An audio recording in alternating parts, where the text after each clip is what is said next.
T minus 30 seconds.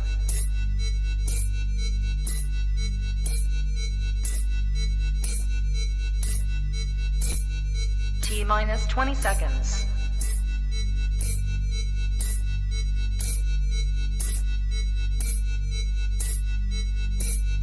10, 9, 8, 7, 6, 5, 4, 3, 2, 1, 0.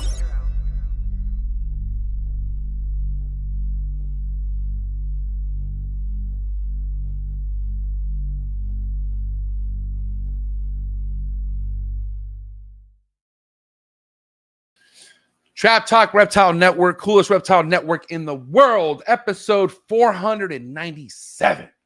Trap Talk with MJ. We got Adam Wickens on this beautiful Thursday night. Get to discuss cancel culture. I've been waiting a long time for this. All right, I need to calm down, MJ. Keep your composure.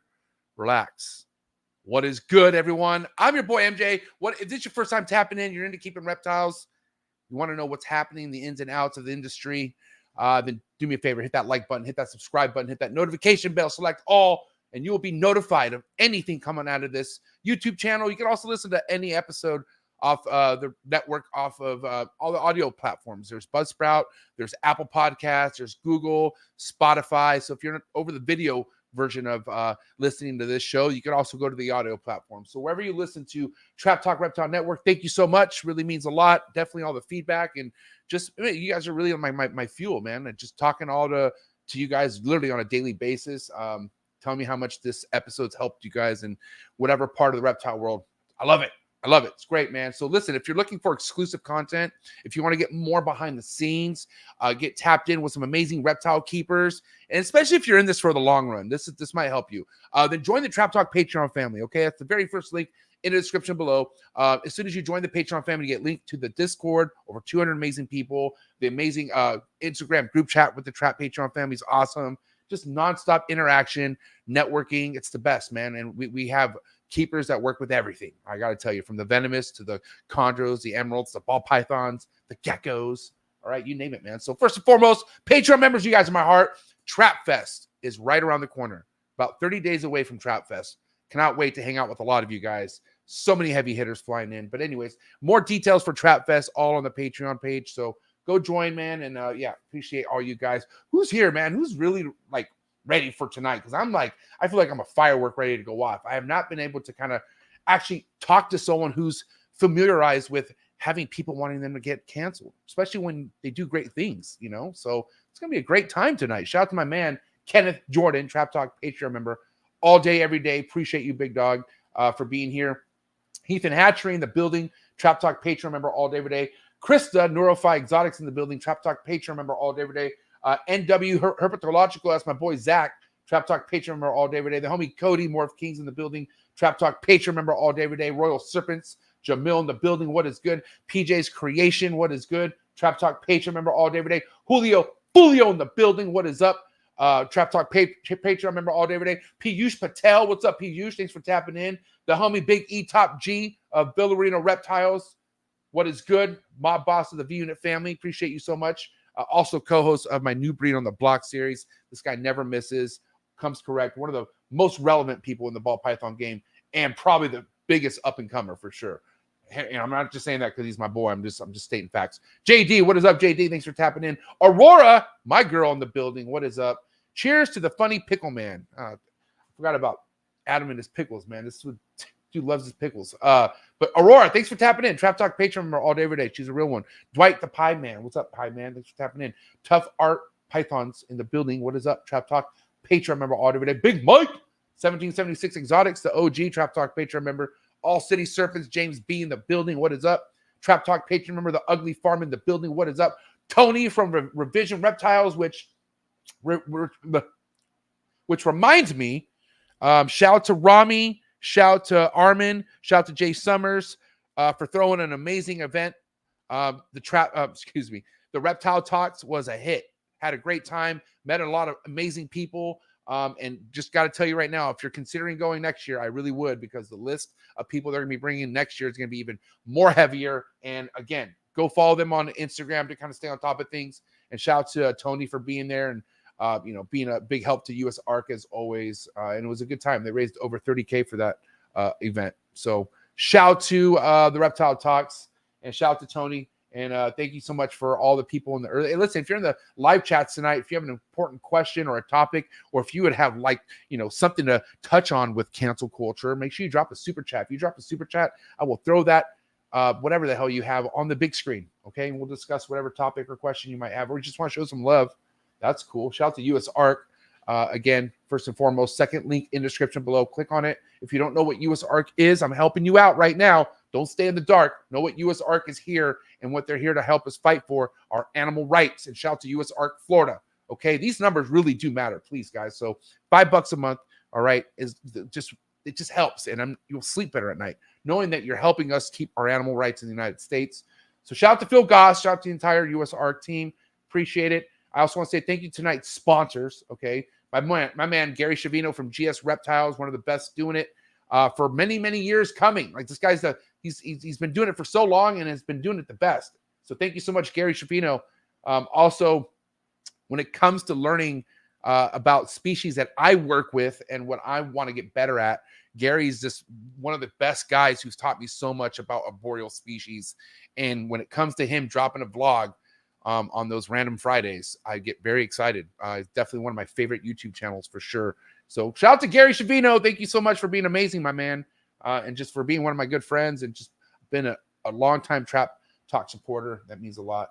Also want to say shout out to my homie, Brian Susan, and congratulations for hatching out those Varanus bomii. That's so next level. Golden spotted tree monitor hatching out over at Sundown Reptiles. Go give him a follow because that is not something happening a lot. Okay. I know Parker's Park had a clutch and we were stoked for Parker, but now the big dog, Sundown Reptiles, is hatching out some amazing tree monitors. Okay. Bomii species of tree monitors, which I mean, I think he's only the second guy doing that, I think. And there's a lot to come. So if you're trying to dabble into the tree monitor species and even the high end gecko game, right? Because he has next level gecko species you could get your hands on. Go to sundownreptiles.com. All right. So shout out to Brian Susan, killing it in the reptile industry for sure. And what you see me are my focus cube habitats, 3x2x2. Those are the dimensions. PVC built enclosures by the best company doing it in the reptile industry. That's Focus Cube Habitats. Flex in Texas all day, every day. Shout out to Ashley. Shout out to Steven. Go to focuscubehabitats.com. 30 plus different designs you can get your hands on. All right. And I got to say, man, they're the best. They're so clean.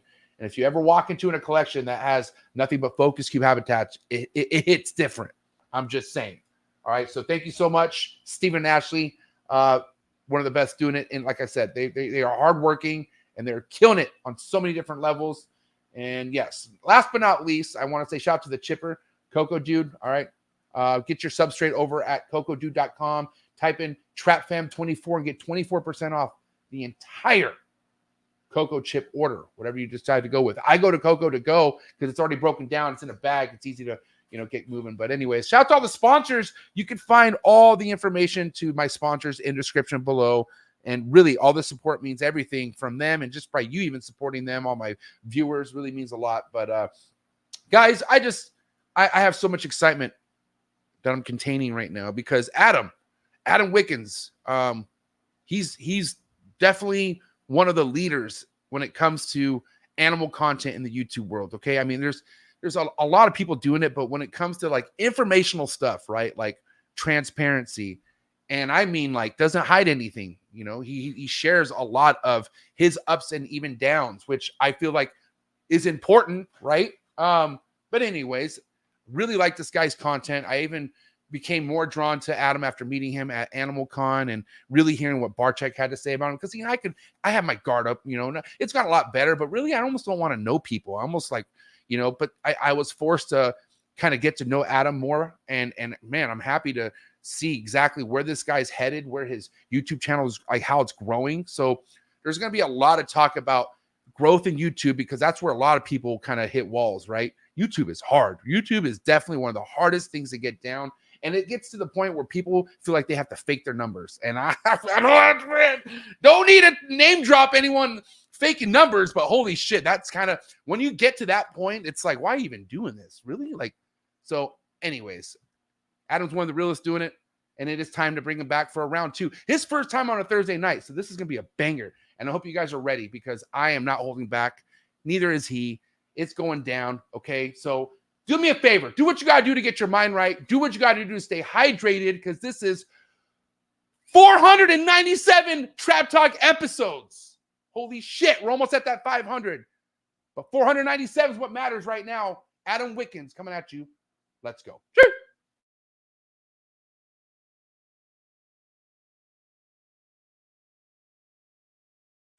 Good. You ready for do more in the future? Trap Talk podcasts? Yes. Man. Only Trap Talk. Exclusive. Yes, Exclusive. Oh. So stop calling us. Rub the spot, get the club to pop. When I come up with the crowd, God love it or not. I'm hot from the hop to the rub the spot, get the club to pop. When I come up with the rub the spot, get the club to pop. When I come up with the rub the spot, get the club to pop. When I come up with the rub the spot, get the club to pop. When I come up with everybody, we do it. Everybody, we do it. Do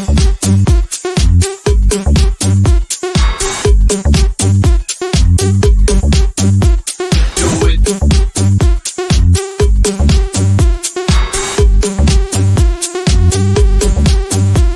Do it. Do it.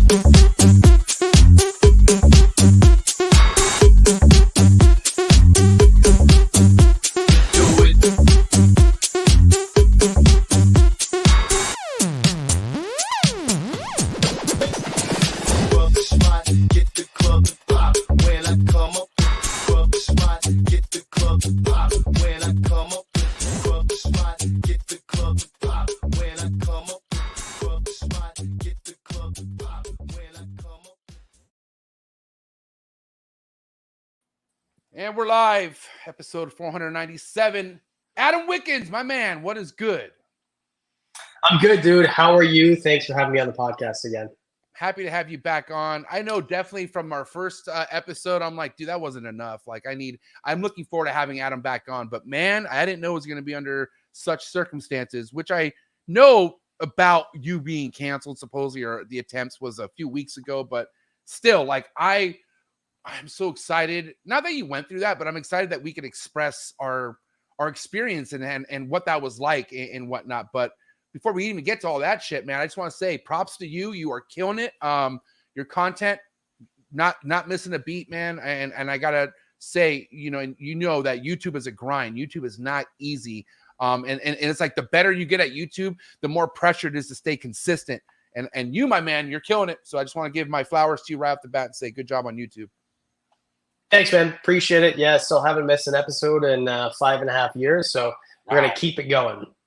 Yeah, and kind of just to talk more about that. I mean, it feels like you got a good rhythm, like and I know the best thing about YouTube and finding a rhythm is like you can't stop, like because once you hop off the train of you having a good rhythm, like it's so hard to pick up traction again. Am I right? Yeah, it is, and I know this from experience. If the train stops, it's really difficult to get rolling again. It's really easy to keep going. So I decided, when I first started, I'm going to try it for a year and not miss an episode. And then whatever happens, happens. And I kept going. But I've done a lot of things before this. I was a competitive bodybuilder and, many years ago. And you just go every day. You go to the gym every single day. And with YouTube, you just make videos every single week. And whatever your schedule is, you don't miss. It doesn't matter if you have COVID or food poisoning or whatever else. You just do it and there's no excuses. And that's it.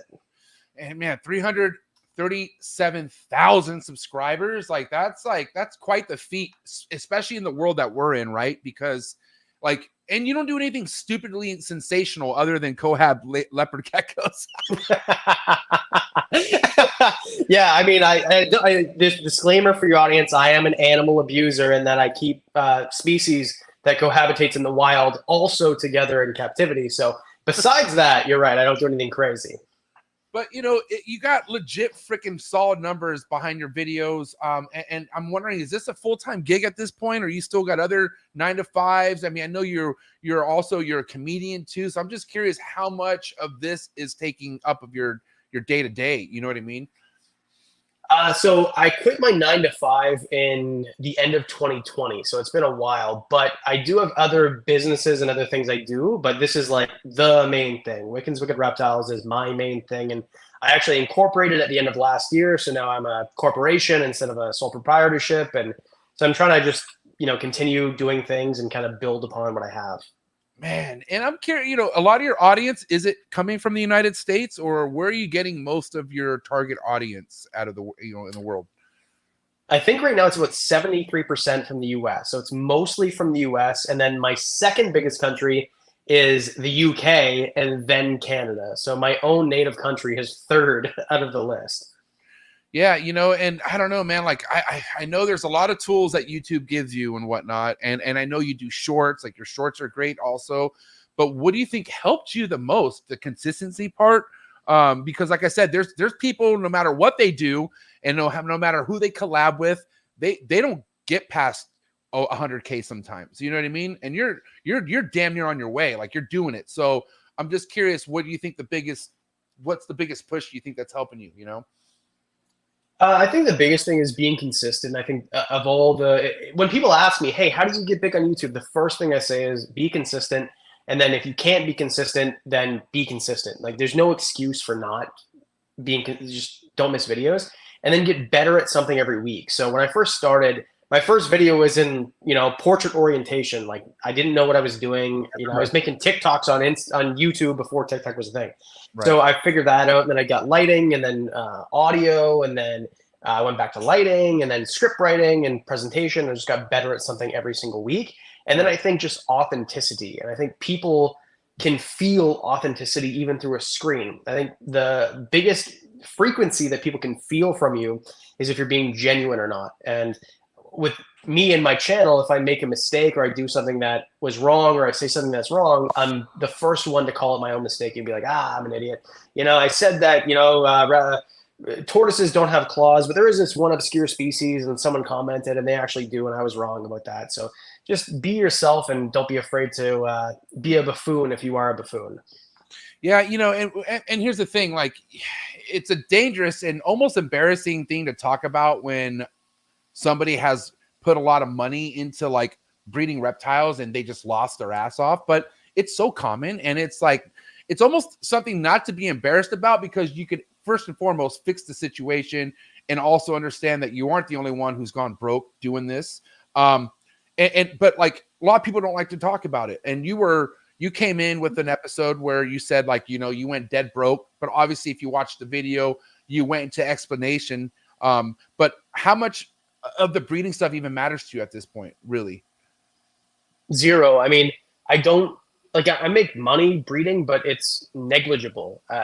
I'm actually getting rid of my entire leopard gecko collection, which was the bread and butter of my breeding operation, just because I go to these expos, which is where I mostly sell, because in Canada it's very difficult. Like there are still channels where you can sell online, but it's difficult here compared to in the US, and right. Shipping across the border is near impossible. So I go to these expos. Sorry, the white street frogs about to go wild.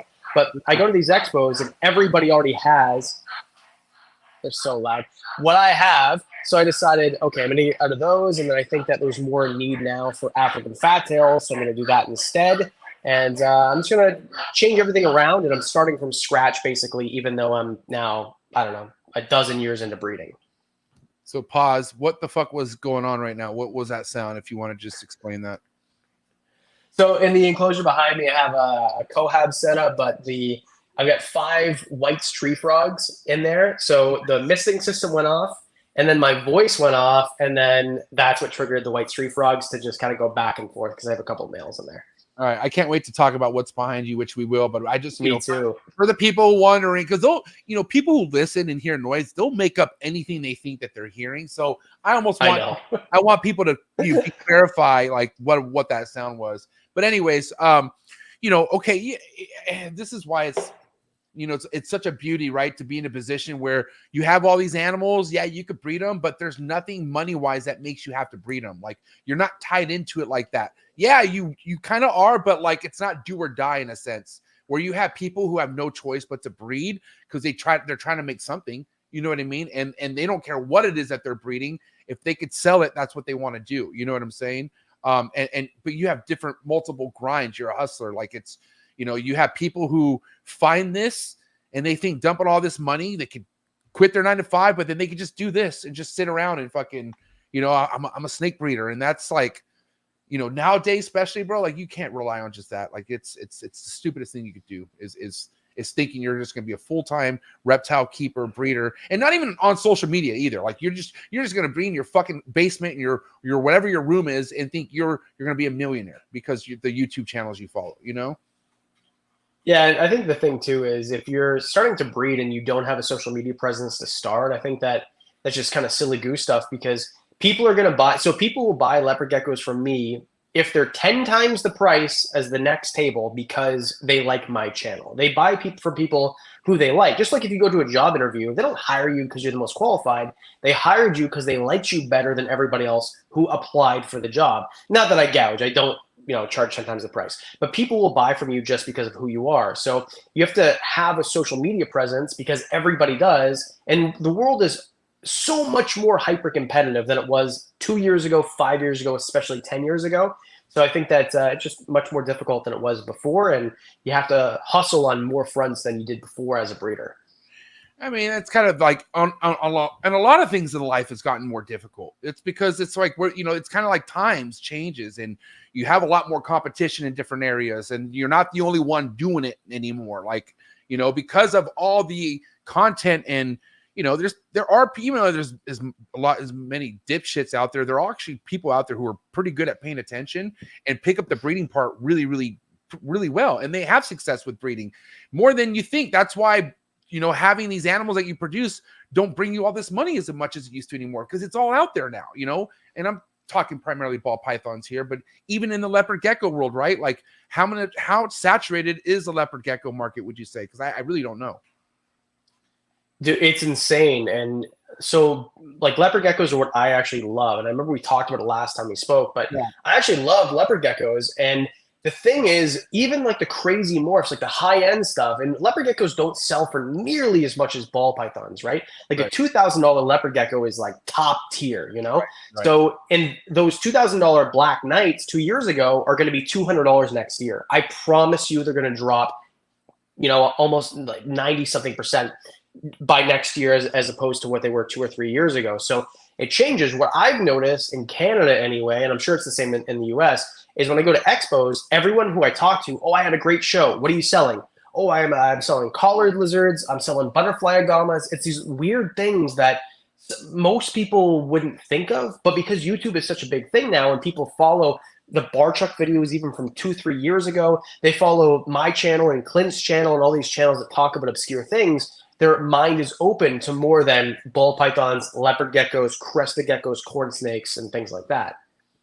Yeah, I mean, all I know is like when I was kind of trying to get more tapped in towards like the gecko market, you know, specifically the leopard gecko market, I realized like, you know, it's as much as there's drama and shit in the ball python world, it's crazy in the leopard gecko world as well. Like there are, you know, I found out about that individual. I forget his name already, but Geeky Cred. Did you hear about that guy and him flinging his geckos around and like having, I don't know. Did you hear about that? I don't even remember. It's been so long, but I mean, I remember he was like getting shitted on big time, but actually looking into what he was doing, didn't look right at all. It seemed pretty fucked up. Yeah, so I did that dude's podcast a couple months ago, and then as I was doing the podcast, I got a bunch of people who knew all about it messaging me. So like right now we're doing a podcast and doing it on my phone. So you know how like you can see like the banner when people message you? Yeah. My phone was blowing up about this dude as I was doing it. And get off. It was my own fault. I didn't do enough research. I didn't know. And yeah, it's my own fault. So yeah, I heard about it and yeah, a lot of stuff about that dude, but yeah. There's some different people in this hobby. That happens a lot, Adam. Like there's people like who they get asked to come on a show, and you know, mind you, like they don't maybe get to talk a lot or whatever, so they'll just fucking hop on. They don't give a shit who the person is. But boy, man, sometimes doing that, it's like playing fucking Russian roulette, man, because you don't know who the fuck you're coming on with sometimes. And no offense, but you want to talk about there's some special people out there. You should see some of the people throwing these fucking podcasts out there. It's like, holy shit. Like, you know, and I've been burned a few times like that. I remember doing another one. I don't want to say the dude's name, but and then Donnie from Nerd reached out to me. He's like, you know, this dude does this, this, and this. And I'm like, I did not know anything about this. And this dude had everybody on his podcast. He got everyone. And then we learned that he was kind of a piece of shit. So, yeah, I've been burned a few times, but it's my own fault. And I can say I don't think I'm coming back a year from now and being like, I wish I wasn't on MJ's podcast. MJ is positive for the community, so I feel good about this one.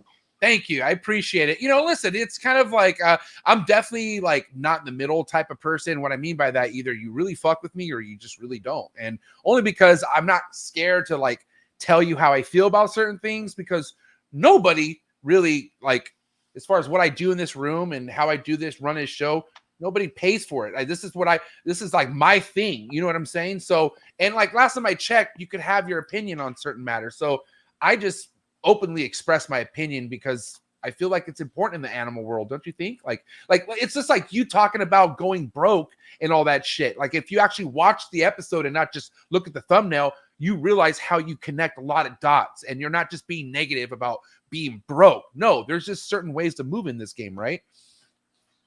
Yeah, it's fun. I had a comment today on that video about how I went broke breeding reptiles. And just to state a fact, like I did go broke breeding reptiles several years ago. Like now I'm doing okay. I'm great. Everything's fine. But I had to leverage my house to get out of debt from breeding reptiles. Okay. It was a serious thing. This happened many years ago. Yeah, it was like a big thing. I almost lost my house. It was a whole thing. It was my own fault, my own stupidity. And I explained the whole thing in the video. And I had a comment today, well, Adam, I had to unsubscribe from your YouTube channel because it's all clickbait. I'm like, the video is called I Went Broke Breeding Reptiles. I explained how I almost lost my house because I was breeding reptiles and spent all my money and had to leverage my house to get out of debt. So how could, what is a better title? That is the most not clickbait thing ever. So I think that most people just look at the title and they see like, oh, this guy's not broke. So if Michael Francis, for example, or like one of these mafia guys who now has a podcast, Sammy the Bull, did a video and said, I went to jail, but he didn't go to jail yesterday. Is that still clickbait? He still went to jail. I still went broke breeding reptiles, even though it wasn't yesterday. So I think people have, short attention spans, and they don't like to actually watch the videos. They like to make comments based on the title. Oh my God, you don't say, you know, and I feel like I feel like most of the hate behind anything comes off people not even taking the time to look into the fucking, like, what is this all about? Like, you know, and I'm not going to make this about me too much, but I am also, because this is my fucking time to share this with you. I feel like I can express it, but I had so many people who were willing to rally up against me before even looking into what the fuck was happening. And it's unfortunate, but when you're doing stuff so well, like you're going to have people just quietly hating you until the right moment happens where they're like, oh yeah, fuck that guy. And I just got that a lot. Like I got that really like aggressively. Right. But really like, you know, what was I doing to want to get canceled? I was being called a bully, Adam. Okay. That's what they were coming after me for, being called a bully. Right. And I'm talking 50, I'm talking men in their 50s. I'm not talking like a young group of people that might have came after you. I don't know the demographic of people who were coming after you, which we could talk about that. But mine were grown ass men who were trying to become something in the ball python game and trying to become something that they're really not. So it was pretty wild for me to experience that. Yeah, I think that within every niche is also a niche, right? So we're reptiles, and then there's like the ball python people and whatever, and you encompass everything, but you're the podcast guy.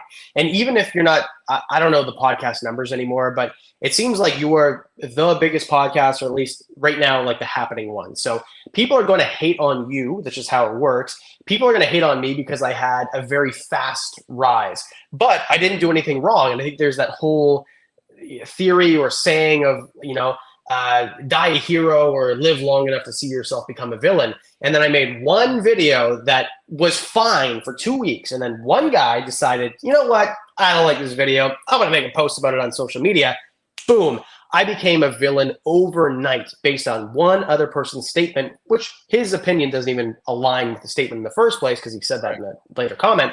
But it just seems like people like to jump on bandwagons. They don't actually care who the messenger is. Or, sorry, they don't care what the message is. They only care what the messenger is. So whoever the messenger is, who's happening at the time, at the peak, has a lot of value, someone who you want to kiss their ass, that's the person that they're going to jump on the bandwagon of. And if you're somebody who's been representing the hobby great for 5 years, and then all of a sudden some guy who has a higher standing right now says, nah, that's not a good idea, they're going to jump on that bandwagon and hate you even though they loved you for the last 5 years. And listen, one of the things I'm enjoying watching the most is, you know, one of these guys who are part of the cancel fucking team against me, like, said how the other buddy that was on the same wagon is like, now they don't get along and they're trying to sue each other. And it's like, wow, like, isn't that fucking interesting how that works? You know what I'm saying? It's just, but really it's more of just, and this is why I almost like have no energy to really spend time with people who don't really fucking use their brain. Like they don't have the time to even, like, they don't even know how they feel really. Like almost people don't even know how they really feel about certain situations. It's like they let other people control that, which is fucking crazy to me, how people can't think for themselves. You know what I'm saying? But it's the reality of things. Like people do. We're in a fucked up part of this time in life right now. I got to tell you, like we're like, people can't keep jobs. People can't keep their fucking head on straight. Like it's wild out there right now, bro. It really is. Yeah, I think most people can't really think for themselves, and they just kind of go crazy and they just kind of jump on whatever bandwagon is popular at the time. So it's interesting too, because people flip-flop a lot, and then someone will say one thing, which is very absolute saying, and then as soon as they're proven that they're wrong, they'll flip immediately to the other side. I never meant that. I've grown as a person, whatever. So I think that social media is an interesting thing, and we're going to look back at this in 20 years, and it's going to be, I don't know. I can't wait to really look back at it. I think it's going to be something different. Yeah, I can't wait either. It's going to be awesome. But, you know, kind of going back to like the attacks on you because of the cohabitating of leopard geckos. First and foremost, where'd this idea come from, as far as like you, and is it really that crazy? Because like, yeah, there's so like, shout out to Mike Stefani. Do you know Uncle Mike? I'm sure you've heard of Mike Stefani, Yeah, right? I know Mike, yeah. This guy just made a bunch of Emerald Tree Boa breeders look like clowns because he went ahead and had a pair of wild caughts that he's had for about 2 years, put them together in something that he made himself, which is almost bioactive. There's running water on the bottom, like fake plants going everywhere. He just did his thing. And without ever pulling the mill, whatever, he had babies go everywhere. Like he had success with that project. And it was like, it was pretty awesome to see. Like, I couldn't believe like how Uncle Mike was just went in and just did it. And he had success having fun doing it. And I don't even know where the fuck I was going with that. Now my mind's wondering where I was going to go. Well, it's funny because, so I Mike and I have never really spoken, but I like that dude a lot. And it's funny because in here behind me, we'll get into it later, but I'm putting my Emerald Tree Boas, which is a wild caught pair, which I'm treating for parasites, and that's why they're not in there yet. And I'm going to put them there as a pair, and hopefully they have babies and whatever. But yeah, the whole cancel thing, first of all, your question, is it crazy? No, it's not crazy because, so let me ask you a question. If you saw somebody with garter snakes or Stenodactylus, which are dune geckos, or scorpion geckos, or monkey tail skinks cohabbed, is that crazy to you? To me, no, because I've seen that shit go down. Well, not only that, but anybody with two brain cells to rub together and make a third is going to say, of course, those animals need to be together. If leopard geckos were brand new in the hobby today, we would think, okay, how are they kept in the wild? Because we have the internet now and social media and whatever. What we found was leopard geckos are never alone in the wild, ever, for any reason, period. As a rule, they are always together in brick walls and in small structures, very cramped together, okay? So they're always together. Like, you know how you flip a log and you find newts and there's a bunch of them? Like that, okay? Tons of them. Then I put leopard geckos into an enclosure. We got this idea for some reason that every leopard gecko needs an 1.5 acre farm to themselves in order to have a good life and whatever, and they need to have golden toilets for latrines. I don't understand that this way, but I put 6 leopard geckos together in an enclosure that is dozens of times bigger than the brick walls that they're found in the wild. And then I explained, okay, here's the herpetologist whose work I looked at, which is peer-reviewed, by the way. Every zoo in the world, if they produced a paper that they're given for leopard gecko care, shows that they should be cohabbed. This is, so all the information in the world, and I put them together. But because all these reptile care guides, including, reptile.com and whatever, from 2009 to 2011, 2012 says they should be kept alone, they all kind of attacked me. Instead of thinking, I know something, but where did I get the information? They just kind of, well, I know this because I read it one time. But where did the information come from in the first place? So the answer is, no, it's not crazy. That's the way that they're kept in the wild. And if leopard geckos were a brand new species today, everybody would be cohabbing them. Now, correct me if I'm wrong, but you were just freshly sponsored by MorphMarket, and I guess a lot of the drama came from Darian getting a bunch of emails or whatever from people, and he just dropped you, and then your people were like, yo, what the fuck? And it was a bunch of back and forth from what I understand. Yeah. Right? So there's one thing you said that was incorrect. You said that most of the drama, let me correct you, all of the drama was from that. Every bit of it, because I put the video out 2 weeks before. So here's the thing. Darian said, and I have no problem with Darian at all, right? I'm not hating on him or his company. Buy your stuff from Dubia, join MorphMarket. I'm not saying anything like that, okay? But his whole thing was, I'm going to look at every video myself, blah, blah, blah.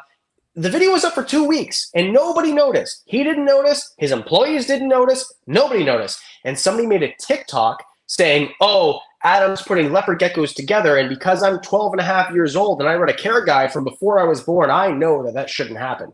So I was sponsored by MorphMarket. They approached me. I didn't approach them. We did 2 videos together, and then they signed me to a long-term deal with MorphMarket and Dubia, which are owned by the same guy, by the way, who I had no problem with. And then I did the video. That whole backlash happened. He got 3 or 4 emails, which he said were hundreds, about how it was a bad idea and this whole thing, and it blew up on TikTok. And then he didn't message me. He posted that I was dropped, and then his employee emailed me. So everyone knew before I knew that I was no longer sponsored by that company. My issue is I didn't do anything wrong. He got a bunch of backlash, and here's what I thought. Because I research everybody before I get into bed with them, right? So I have sponsorships with Squarespace, I just did one for Scentbird today, Ridge Wallets, whatever. If they are a cancel culture company, I don't do business with them at all, period. I thought that the guy who runs MorphMarket was the free speech guy. Like if someone attacks him for something that, isn't popular, then, oh, well, fuck you, who cares? This is the way it actually is, blah, blah, blah. Like a man of the people. But what it turns out is that he's not a man of the people, he's a man of all the people. And he got a little bit of backlash and then canceled me publicly before even emailing me about it. So if I saw a company treat somebody, like one of my peers, you or anybody else, the way that I got treated, then I would have never been sponsored by that company in the first place.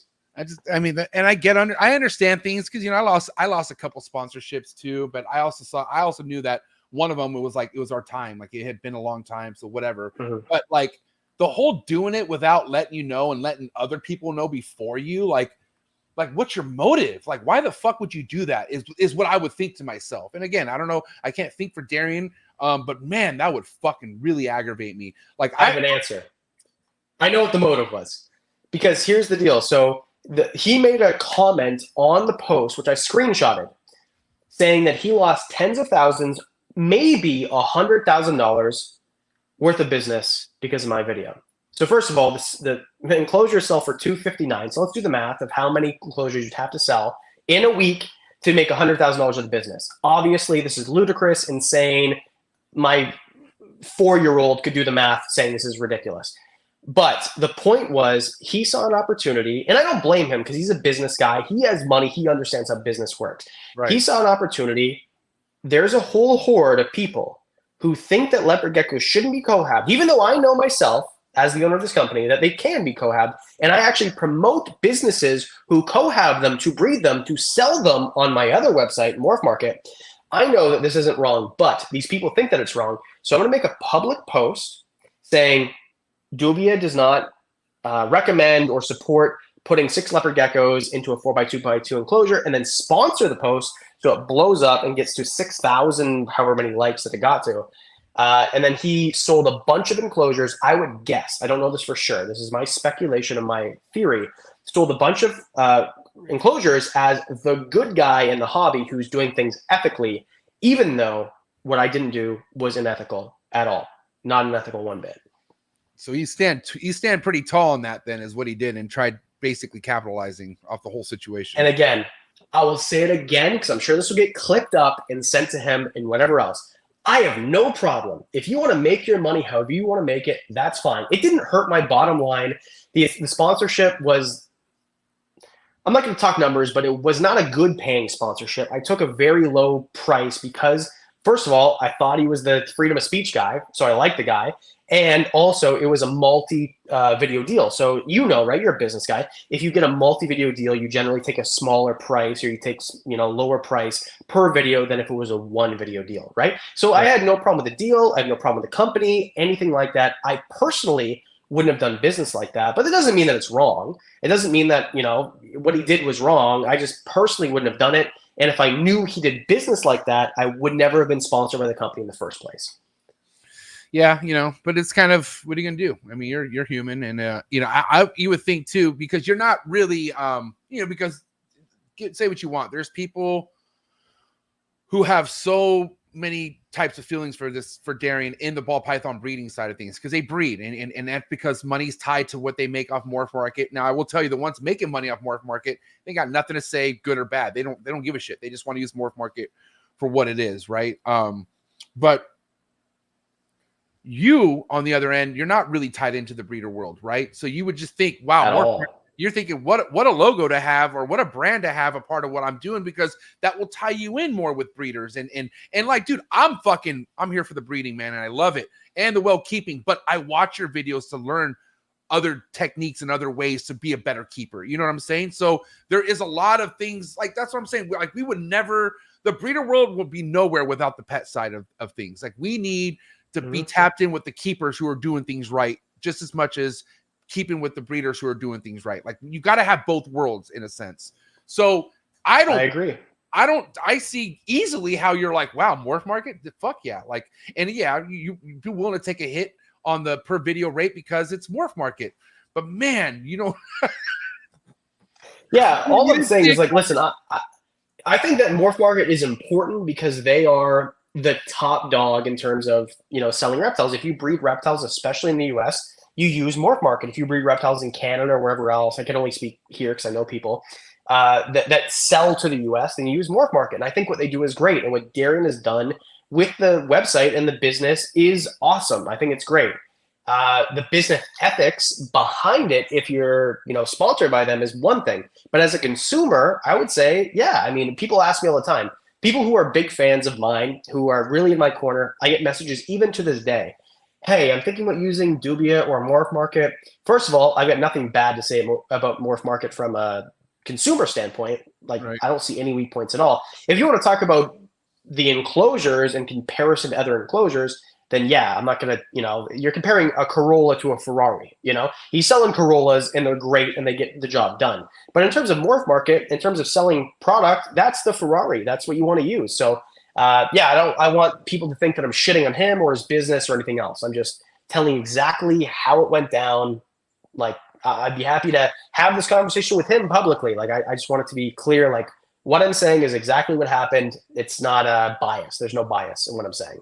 Yeah, I mean, I think at this point, you know, like, if you were to be on this show right now, it would all be cleared up easily, right? Because, you know, Darian's also good at talking. He's a good talker, and he's good at least explaining things where he's not being looked at like how it seems. And that's probably why he is the businessman he is. You know what I mean? But I will say this. I will say one thing though. You know, oh man, another funny thing, right? Because going back to, you know, the ones who were coming after me, there was something that happened that was far beyond being called a bully. Like there was some racism type shit that went down with one of my big fucking council team captains out there, right? And it just totally like just took the fucking, everyone went from fuck MJ to like, what the hell what just happened on your show, right? And I was like, haha, like that's what you get type of thing, right?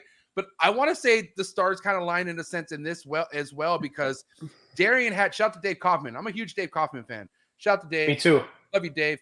But Dave, God bless him too, because he kind of fucking threw Darian under the bus, not intentionally, because I don't think he was learning as he was filming. But you know, Darian has a zoo. He has not a zoo, maybe like a reptarium. He has a reptarium, okay, connected to his pet shop. And Dave went to go ahead and film at his pet shop, at his reptarium, and he zones in on this emerald tree boa whose fucking mouth is like, and it's like you obviously suffering from crazy respiratory. But to anybody out there who's thinks they know what they're looking at, or dude, they're like, what the fuck is up with that snake? Like that snake it shouldn't be like that. And man, he got mad heat for that shit. He got super, and I helped him too. Like I was like, yeah, it's not nothing to worry about, but man, like you are definitely going to be thrown under the bus all because of just what people are looking at. And without even understanding how you took it in import, you're trying to establish it. And you know, there are ways of fixing it. People don't give a fuck. Perception is everything. You give them one thing to go nuts about and they're going to go ape shit. Okay.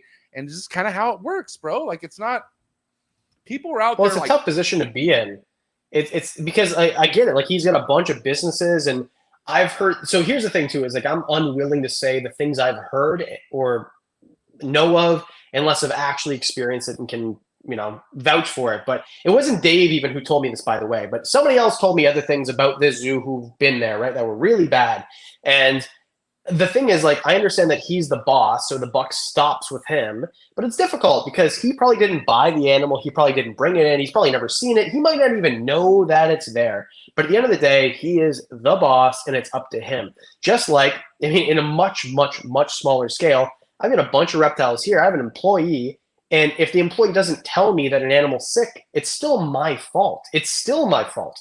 So I get it, both sides of it, but yeah, I hope that emerald tree boa is doing. Oh, by the way, your shirt is awesome. Are those chondros or emeralds?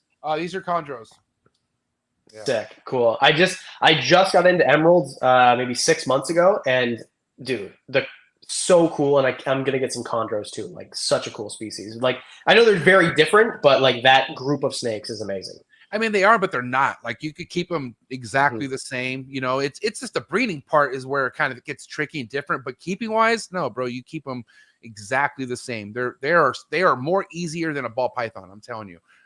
They're you know, it's about getting something dialed in where you don't fuck with it, and they're happy. Humidity's good. They're drinking, eating. Once you got that dialed in for them, it's like set it and forget it. It's so fucking awesome to enjoy. Yeah, I can't wait. I got emeralds. They were farmed, so they were wild caught, right? And they came in and they had a bunch of parasites, and I got the male in January, and the female's eating, but the male hasn't eaten yet. And they had hookworm, and I had to give them like all this stuff. So hopefully they're going to be okay. But yeah, dude, they're going to go in this giant 1,500 gallon enclosure at the end, and with a bunch of other species too, and it's going to be really fun, and I'm really excited about it.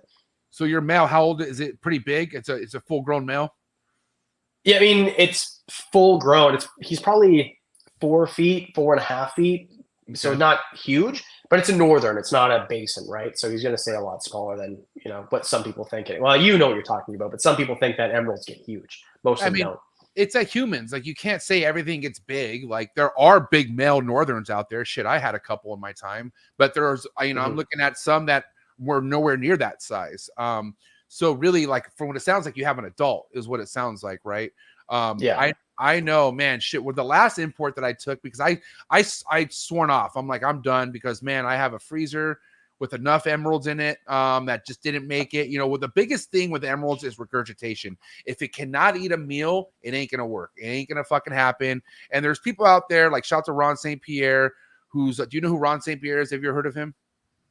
I've heard the name, but I don't really know him or of him that much. Check this out. You're going to find this interesting. So he just recently came on one of my segments not too long ago, and he dude, he's gotten mad respect in a lot of different species of reptiles that he's been successful with, and he's been in the game for damn near 40 years. And he waited to work with emeralds towards the very end because he heard about all the things that people go through. So he had his concerns, but now he's towards, I don't want to say the end of things, but man, he's like, fuck it, what do I have to lose? So he went and bought 30 plus import emeralds, okay, and keeps them all outside. He's in Florida, South Florida, so they're all kept outside, and like he has artificial rain systems, and just it's fucking epic. They're all planted inside. But he said on the show that 18 out of the 30 have regurgitated. And I'm like, fuck. In my head, I'm like, that means you're losing 18 emeralds. But he believes that what's happening is a lot of these emeralds that are being fed rats or rodents are rats that are just eating their type of whatever fucking food that they're eating, which is more likely dog food or some sort of like, Missouri feed, which has the grain, right? And he thinks that grain causes something with that emerald not to be able to digest it.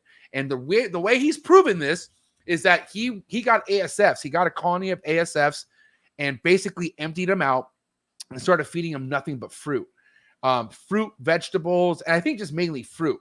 And then he went ahead and offered meals to these emeralds that have puked more than 3 times. He told me back to back to back. And I'm thinking, dude, what? You just kept feeding them? And I've had literally emeralds like crash, like drop to the floor after the second time they regurgitated. And it's crazy to me that this man just said that he's had, like, this is the 3rd time it's thrown up. And I guess on this 4th time, he's offered an ASF and it didn't puke. And then he offered it again, didn't puke. And then he offered it another time, 3rd time, and it hasn't puked. So he's a true believer that it's what is being put into these rodents that is now trying to be put into the emeralds that's having the issues of digestion.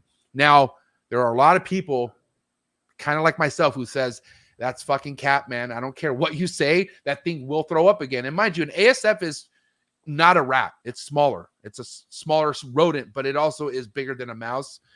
And, dude, I've had even cases where people thought their emerald's fine, and on the 6th or 7th one, it regurgitated again, So I just know the biggest red flag in any emerald, mostly northerns, okay, is regurgitation. If it pukes, man, unless you're going to be doing some experiment like Ron St. Pierre, which I think is even nuts, it's a big no-no. So just something to consider, because I know you want to get more and stuff like that. And if you get one in and your temps aren't too hot or not too low, temps were good, and that thing pukes, remember I said it, bro. There's no coming back from it. So what do you think about feeding birds instead, like quail? I mean, I think it's great. I mean, it's a lighter meal, but these emerald, I have over 13 adult emeralds, bro. They can eat a rat, no fucking problem. They can eat a huge fucking rat. The thing is, these are United States captive born and bred. They're not wild caught. Like they are built differently. I have maybe one wild caught one right here, my adult female, who could take a jumbo rat, no problem. So the thing is, they come in, and there are some, like I said, he said 18 out of the 30. So that means there's at least another 18 that are eating rats, no problem, right? It's just a type of thing where once this snake gets this type of illness, because of the traction in the stomach and the damage that it takes, it doesn't heal. It's so fucked up. There's so many tears that it goes through, puking up this animal, that an emerald, a boa, being a slow digesting snake as it is, they just don't recover from it, bro. They don't. And I hope to God, Ron, because I told Ron, you come on the show, I want an update, and I swear to God, I hope I'm wrong, because if he figures this out, this could be fucking game changing. Like, we could save a lot of these emeralds coming in fucked up, but unlikely. That's all I'm saying. Well, I hope that, because I agree with you, but I hope we're wrong, because that'd be really cool. Because, well, especially the U.S. and Canada are a little bit different. In Canada, there's really no captive emeralds that I know of, and it's obviously a much smaller market. But the ones that I got, there was a shipment in from Suriname, and he brought in a bunch of northerns and a bunch of basins as well. And unfortunately, almost all of them died because of, it just escaped me, but there was a sickness in almost all of them. Crypto. Mine tested negative. No, not crypto. It starts with a C though. Anyway, okay. I'll think about it. And so anyway, I brought mine into the vet, and they tested negative oh, it's gonna bother me so much. Anyway, so I had people messaging me, hey, they all have, dude, it's annoying that I can't think of it. But anyway, so mine had hookworm, but if we could have captives bred, which takes, you know, imports to start in the first place, that would change everything, because even the imported ones that I bought were so expensive. So I'm really hoping that everything changes, and I hope this dude is right. And if we can just, you know, have African soffers that are fed fruit or whatever he's feeding them, and then the emeralds don't puke and then die, then that would be awesome. But yeah, like you said, it just seems crazy. I'll tell you from experience, if you're gonna do it, you got to fucking do it. It takes numbers. Coccidia.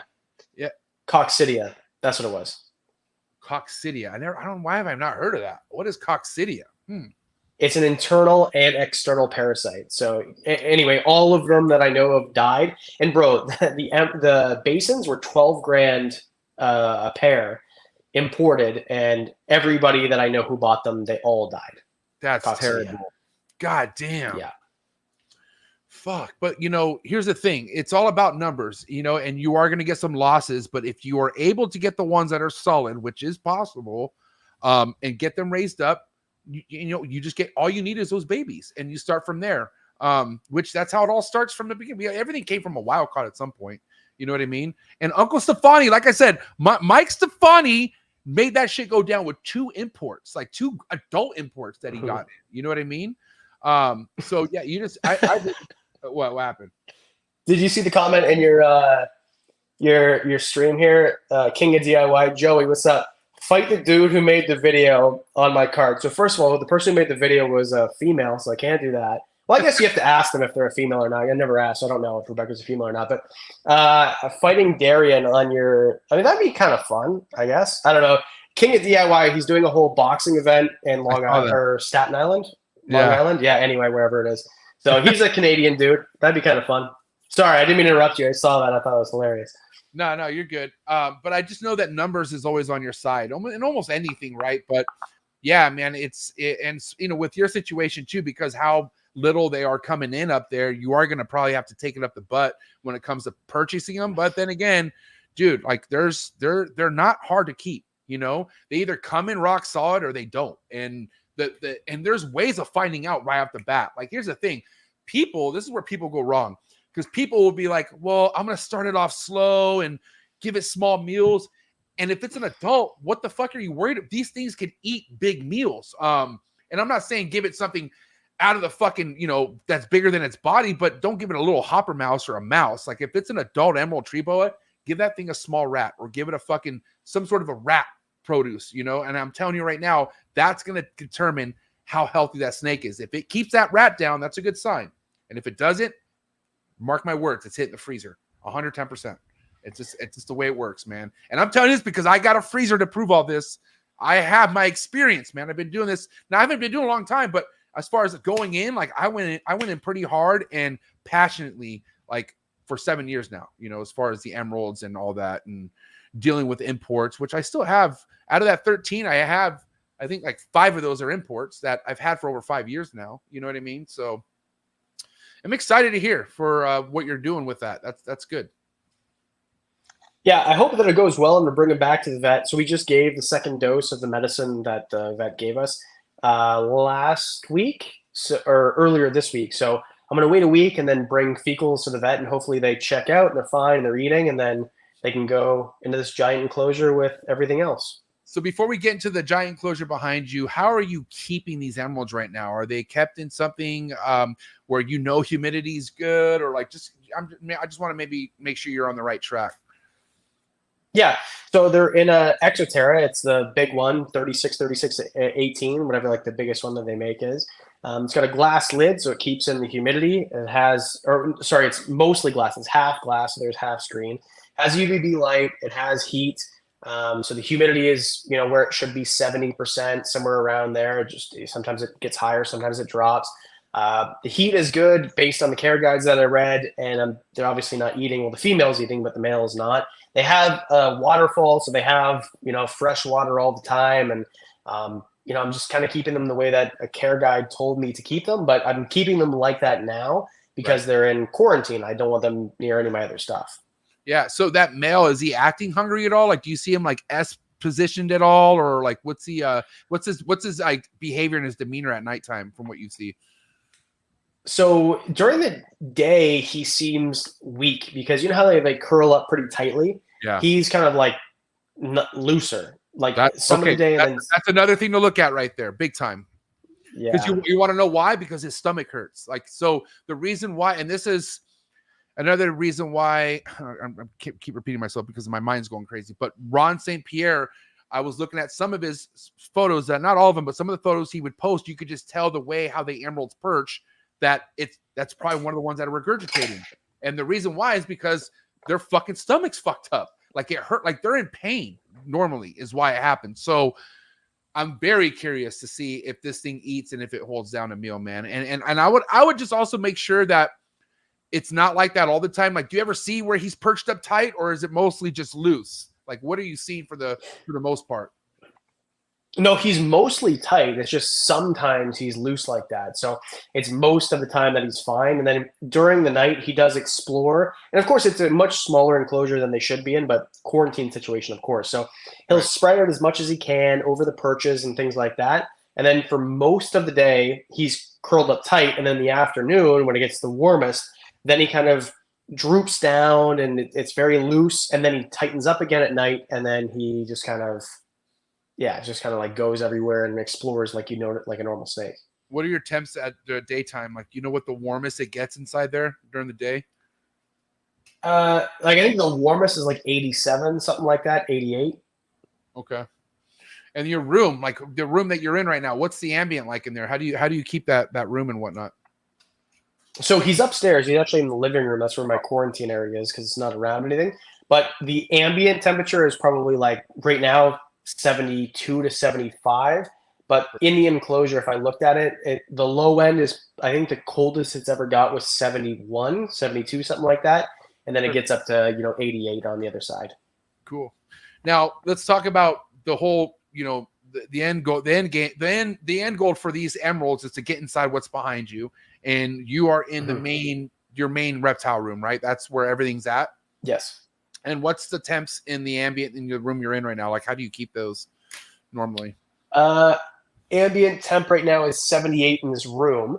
But this enclosure right now, here, so let me jump out of frame to see what it is. It's okay. So the cool end is 78 and the warm end is 85 right now. Cool. So it's also nighttime. So it jumps up. I think it gets as high as almost 90 on the hot side, but the cool side never gets higher than, 75 or 76. So they've got room to go. And this enclosure is also, keep in mind, 6 feet tall. And there's branches, like the top one we took down because we took the retics out. But the bottom one, so they have, 6 feet of height, 8 feet of width, and 4 feet of depth. So there's a ton of places for them to go if they want to.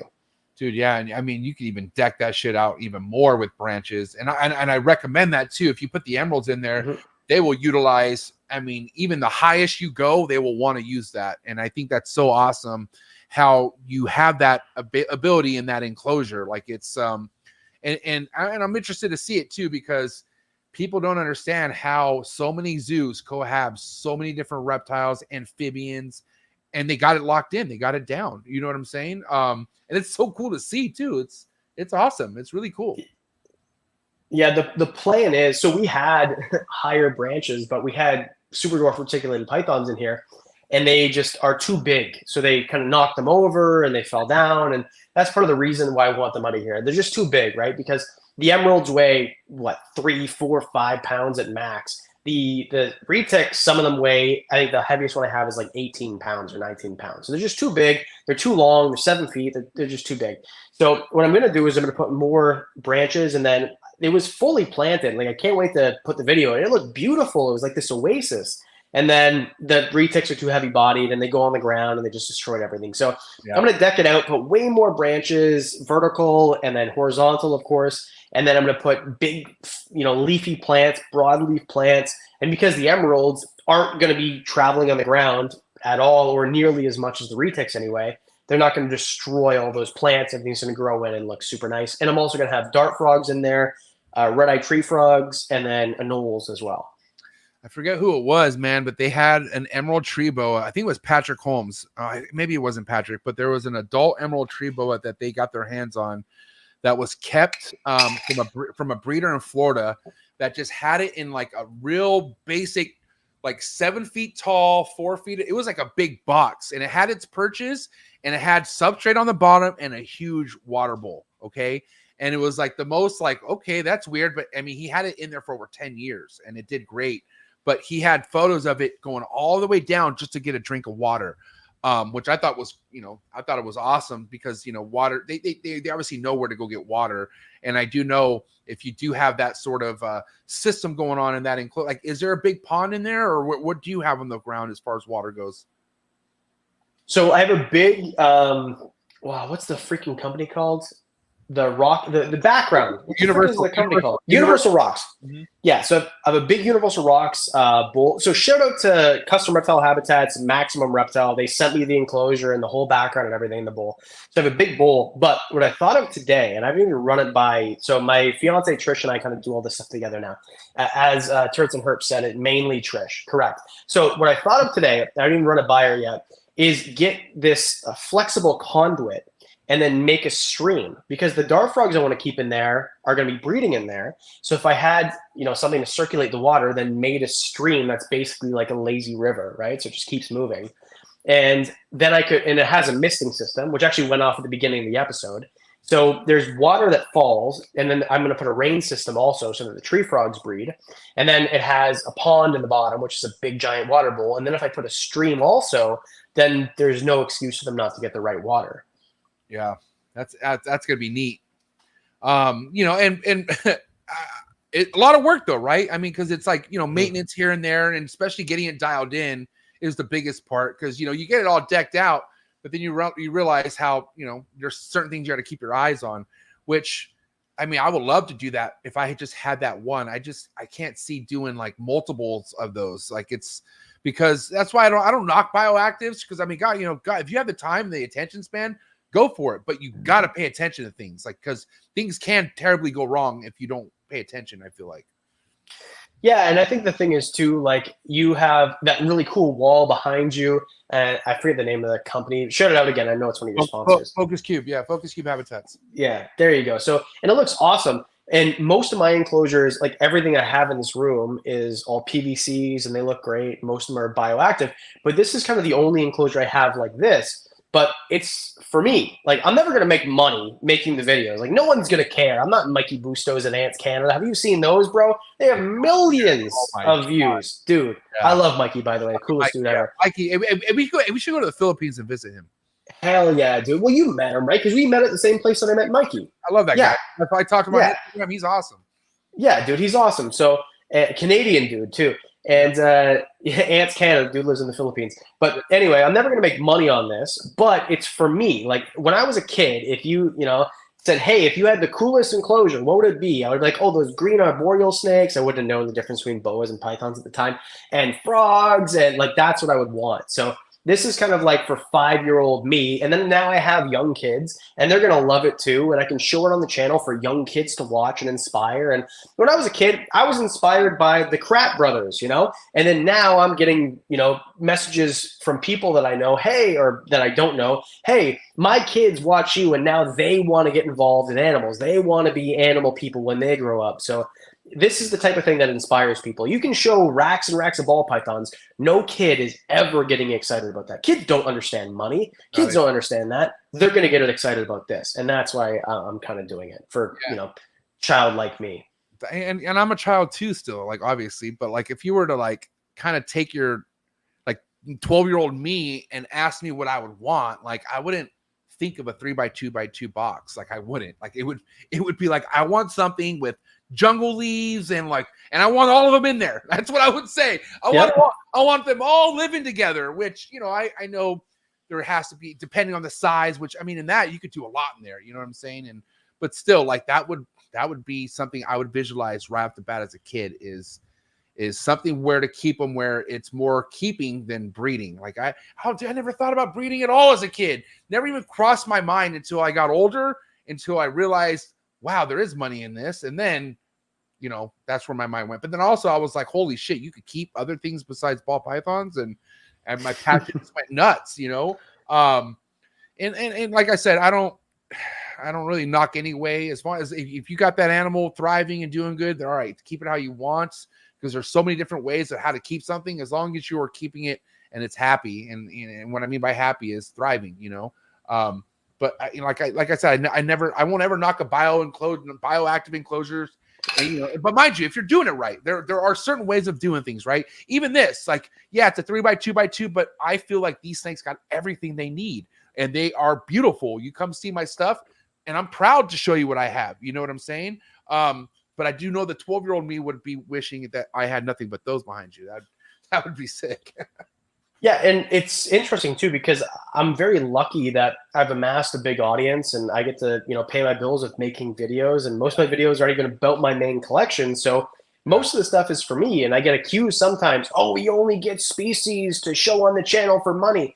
When I make videos about this or retics or no one cares, bro. If I make top 5 midget stinky reptile YouTubers in their basement, people watch that. That's what people watch on my channel. So this is for me and my kids and then the next generation. And I know when I make vlogs, I made a vlog last week. It's my favorite video I've ever done, because it's like, I would love to do a family vlog channel, you know? And I got this growing family and the whole thing. Nobody watches them. I make those videos for me.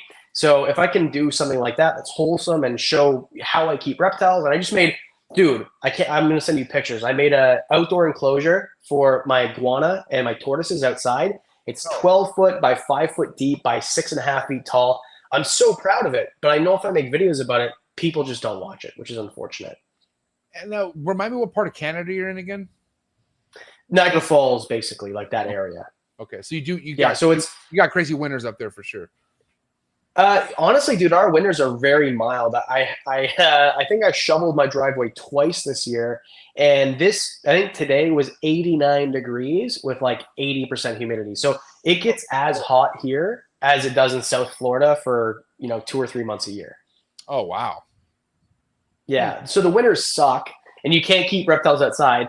But I think last year for 2 days, it was hotter here than in Death Valley. Like, it gets hot and humid, dude. Like, have you ever experienced, like, I know you live in Southern California, but have you ever experienced 90% humidity when it's 90 degrees? It feels like soup in your lungs. It's brutal. Miami, it was wild. It was like, dude. Well in the 90s, and it felt like I was in a freaking oven, man, with like a bunch of water in there too. I was just like, dude, I'm so sticky. And I remember we were walking around the Miami Zoo, and it was just like, you know, dude, it just, you know, as a guy, you know, you go through down there, and it got rough. And so I was like, I need an AC immediately, because I do not feel good. So yeah, I got it made where I'm at, man. I'm in Southern California. It does get dry, but man, it's fucking normally sunny from where I'm at. We got a lot of rain this year, which was good for breeding, but yeah, I love my weather. But you know, kind of going. Yeah, you have the best climate in the world, but you also have California taxes. So I mean, you know, there, you got to take the good with the bad.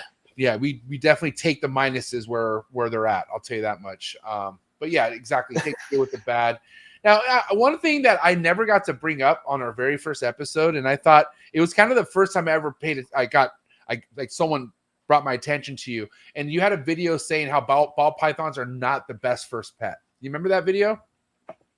Yeah, it was called "Ball Pythons Suck. Don't get a ball python." No. Did it say all that? I don't think it said all that. I think it was like, it was something like that. No, like, the ball python the worst first pet, or something like that, or maybe. I've done a few videos. Like, I have a series about ball pythons suck, leopard geckos suck, corn snakes suck, and it's all like propaganda for them. But yeah, like, I know what you're talking about. Like, I've had that theme through videos before. So can we elaborate on that? And I want to know, how much do you feel about that now today, with all the fucking chaotic, you know, people losing their head in the morph market, or in the ball python market and whatnot, because of the price drops? But I want to know what you meant by that, like, as far as maybe not getting a ball python is ideal for a pet, or whatever you meant by that. I'm just curious. So I don't think ball pythons suck, and I don't think that they're bad pets. So a lot of my videos are, I have a negative title to bring in the haters and then blast a positive message, right? So if you type in, or if you put as your video, this animal sucks, everyone comes in, oh, I want to hate, and then you blast on positivity. But what I'm trying to say in those videos is ball pythons need higher humidity than you think. I think that they're better off in bigger enclosures than most people say. Sometimes it's hard to get them to eat. It's a challenge. They're not as easy as everyone says. And so then basically I just give other options for, you know, what might be good. Yeah, there you go. Exactly. Dude, look at the views too, man. Like fucking, it works. I'll tell you that much. Yeah. So I'm kind of bringing in haters and then blasting the positive message, but Right. I think ball pythons are great. I don't know much about the market. I know that the market is different than it used to be and things like that. But yeah, I think ball pythons are great. I just think that for some people, you're better off getting something different. For some people, you're better off getting a Dumos boa. For other people, maybe you're better off getting a spotted python. There's just so many options that people don't know about because they go to PetSmart and they buy the $150 normal ball python, which you and I are going to gag laughing at because it's ridiculous. Right. But they don't know about other species that might be better for them. So I'm just trying to introduce people to, you know, animals that are probably better, but they just don't know about. I love this because you have this video from 4 years ago that says ball pythons are the perfect pet reptile.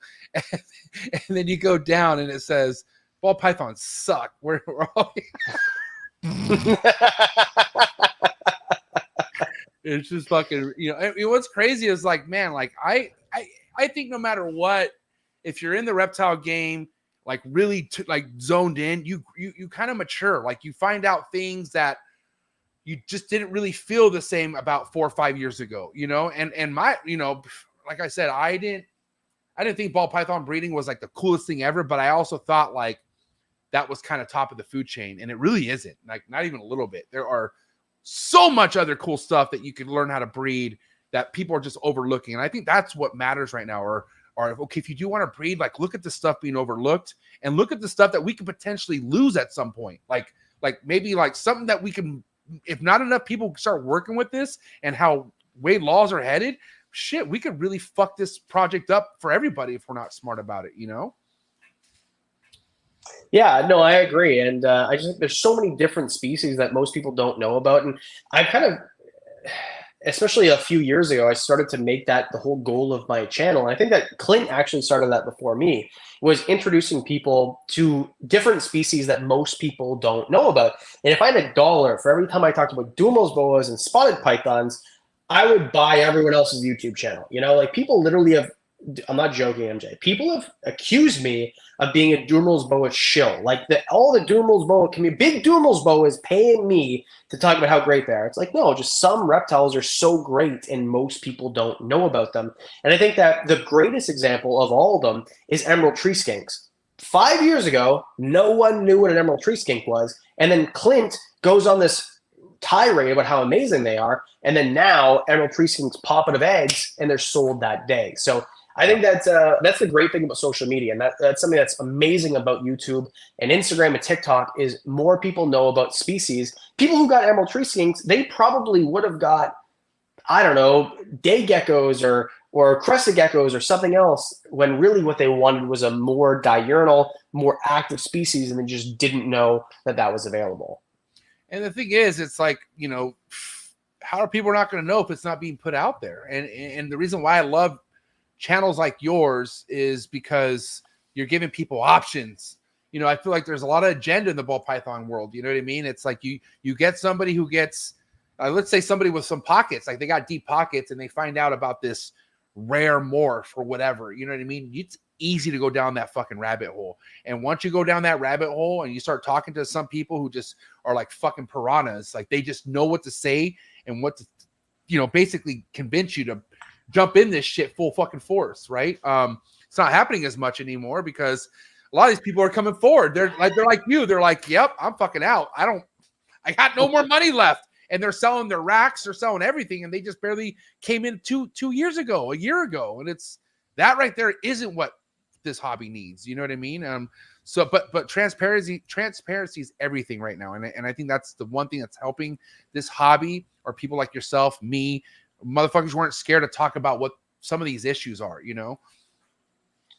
Yeah, I think the thing too is that it's a double-edged sword because with YouTube and social media in general, people see people who are successful or talk, you have a rack of, like a whole bunch of really expensive stuff behind you, and they think, okay, that guy can do it.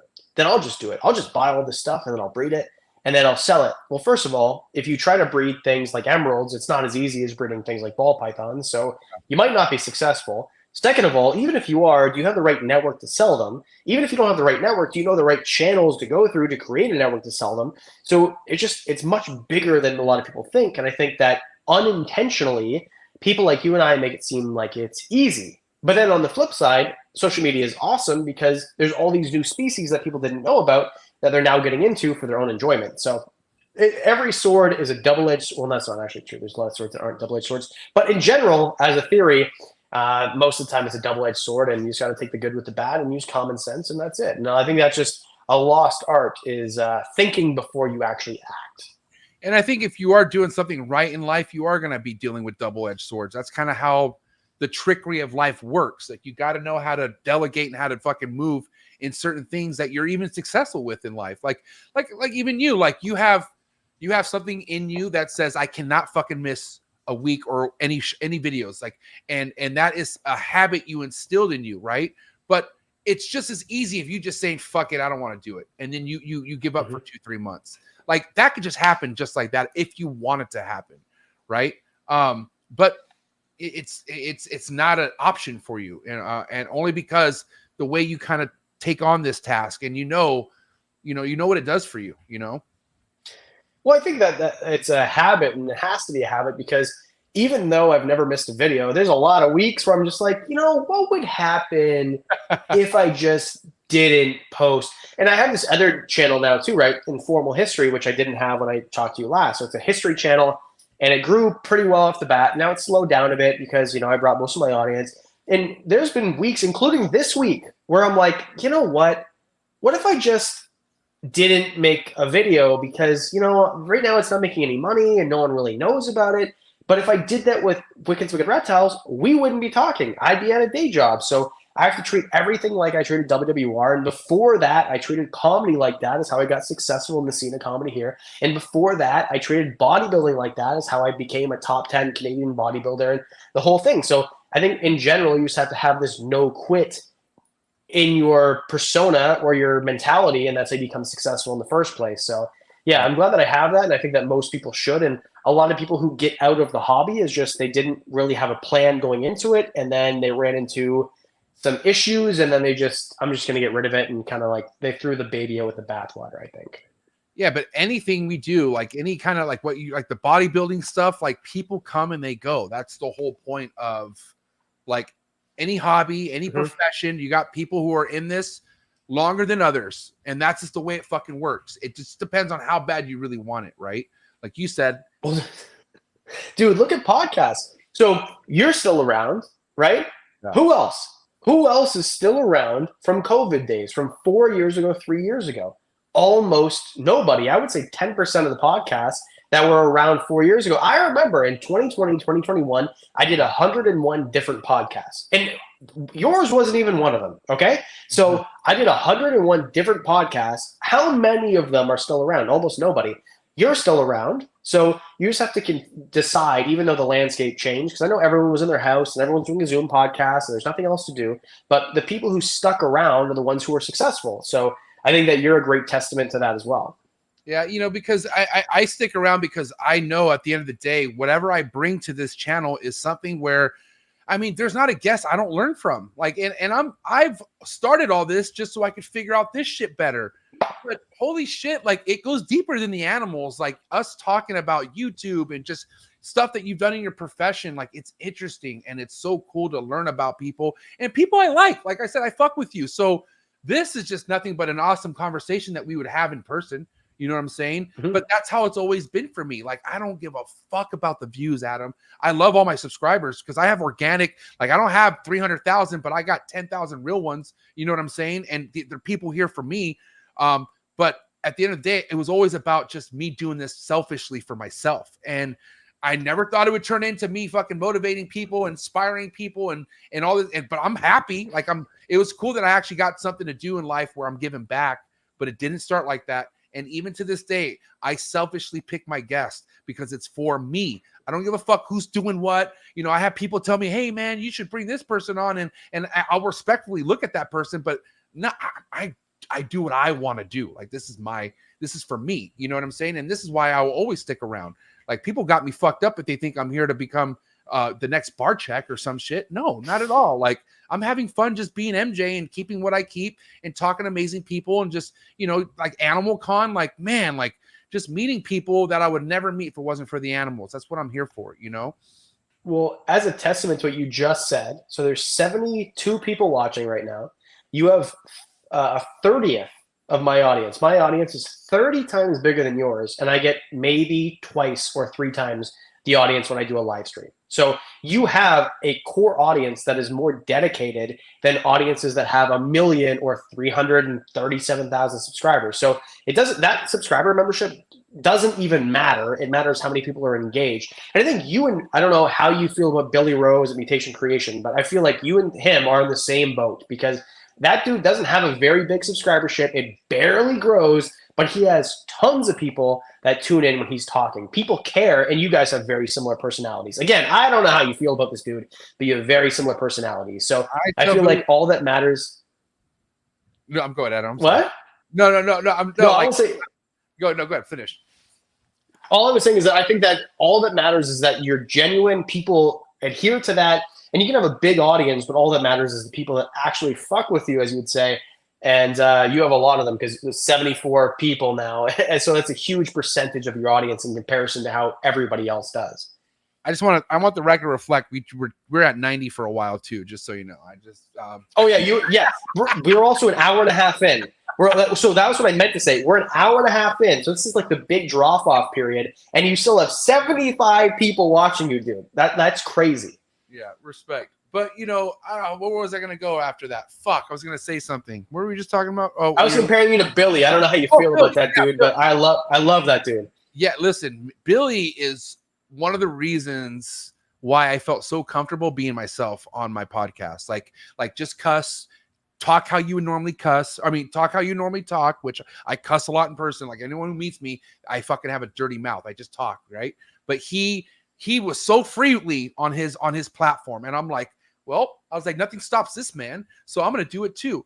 Billy has been one of my biggest influences about being who you want to be and not giving a fuck. And I think Billy, I mean, me and Billy are tight. You know, like we're not as tight as we once were, but I know I could call him and we could talk for over an hour going back and forth, and we usually see eye to eye on a lot of things. Like you nailed it on the fucking head. Me and Billy are a lot alike, bro. A lot alike. Okay. And I have no problems with Billy. And him himself, no matter what you say about the guy, he has so many people who are writing for that guy. Like, he's built a strong fucking community throughout his years being in here, and he will always have people writing for him. No matter who says what, Billy has fucking ride or dies for him, you know? And I noticed that right off the bat. So, and yeah, shout out to Billy. He's something else. I'll tell you that much. Yeah, that dude, he's taught me a lot too. And it's funny too, because my introduction to Billy and introduction to you in person was like exactly the same. I remember going to an expo and knowing who I was, and Billy, who's like, he's not a big dude, but he's like a stocky dude, right? Like, he's an intimidating dude, like when you meet him. And he comes up to me and he's like, yo, bro, and he like talks to me like I've known him for 100 years. You come up to me at Animal Con at an after party, and you're a much bigger dude than I thought you were. So you're like an intimidating dude. And you come up and you talk to me like I've known you for 100 years. And it's like, it was the exact same introduction. Like, you are so much alike. And then your podcasts are so much alike too. So I think that it's really cool to see, like, it's very different because I have a big, broad audience, but I'm doing a live stream on Saturday, right? My biggest live stream ever, well, okay, to be fair, my biggest live stream ever, I had 10,000 people watching, but that was also the Brian Barczyk benefit where we were raising money for Brian.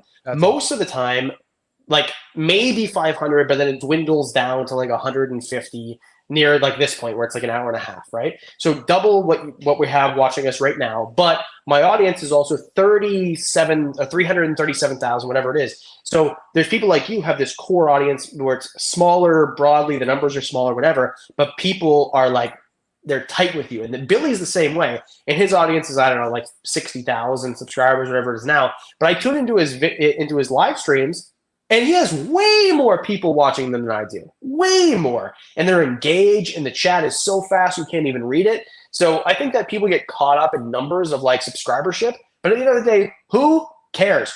Who cares? All that matters is how many people are actually messing with you and how many people are actually commenting and engaging with your stuff. And you and Billy are kind of the masters of that in terms of the communities that you've created.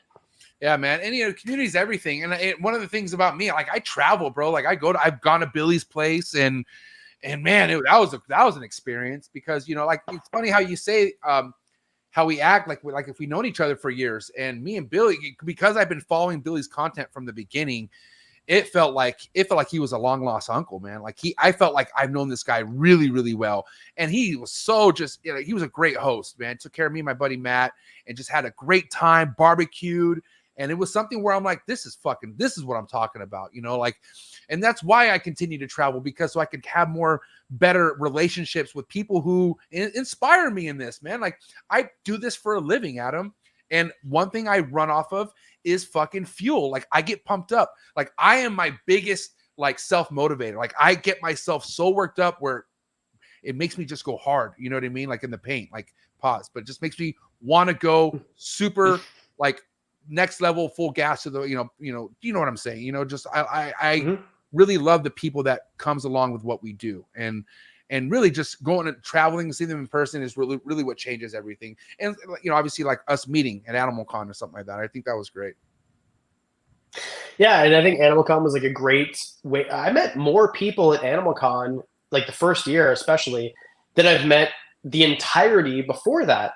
And then the second year was awesome. And unfortunately, I can't go this year because I have a baby being born that same week. So I'll be home. But wow. Thank you. Yeah, it seems like that's more important. So I'm really excited about that. But then next year, I can't wait to go. And I think that what Brian started is amazing and is, in my opinion, the best event for the entire community. And it kind of ties us all together. So I think those events are amazing. And if you're ever thinking like, oh, should I go? Yes, you have to go. The most fun I've ever had in a setting like that was Animal Con, and it's not even close.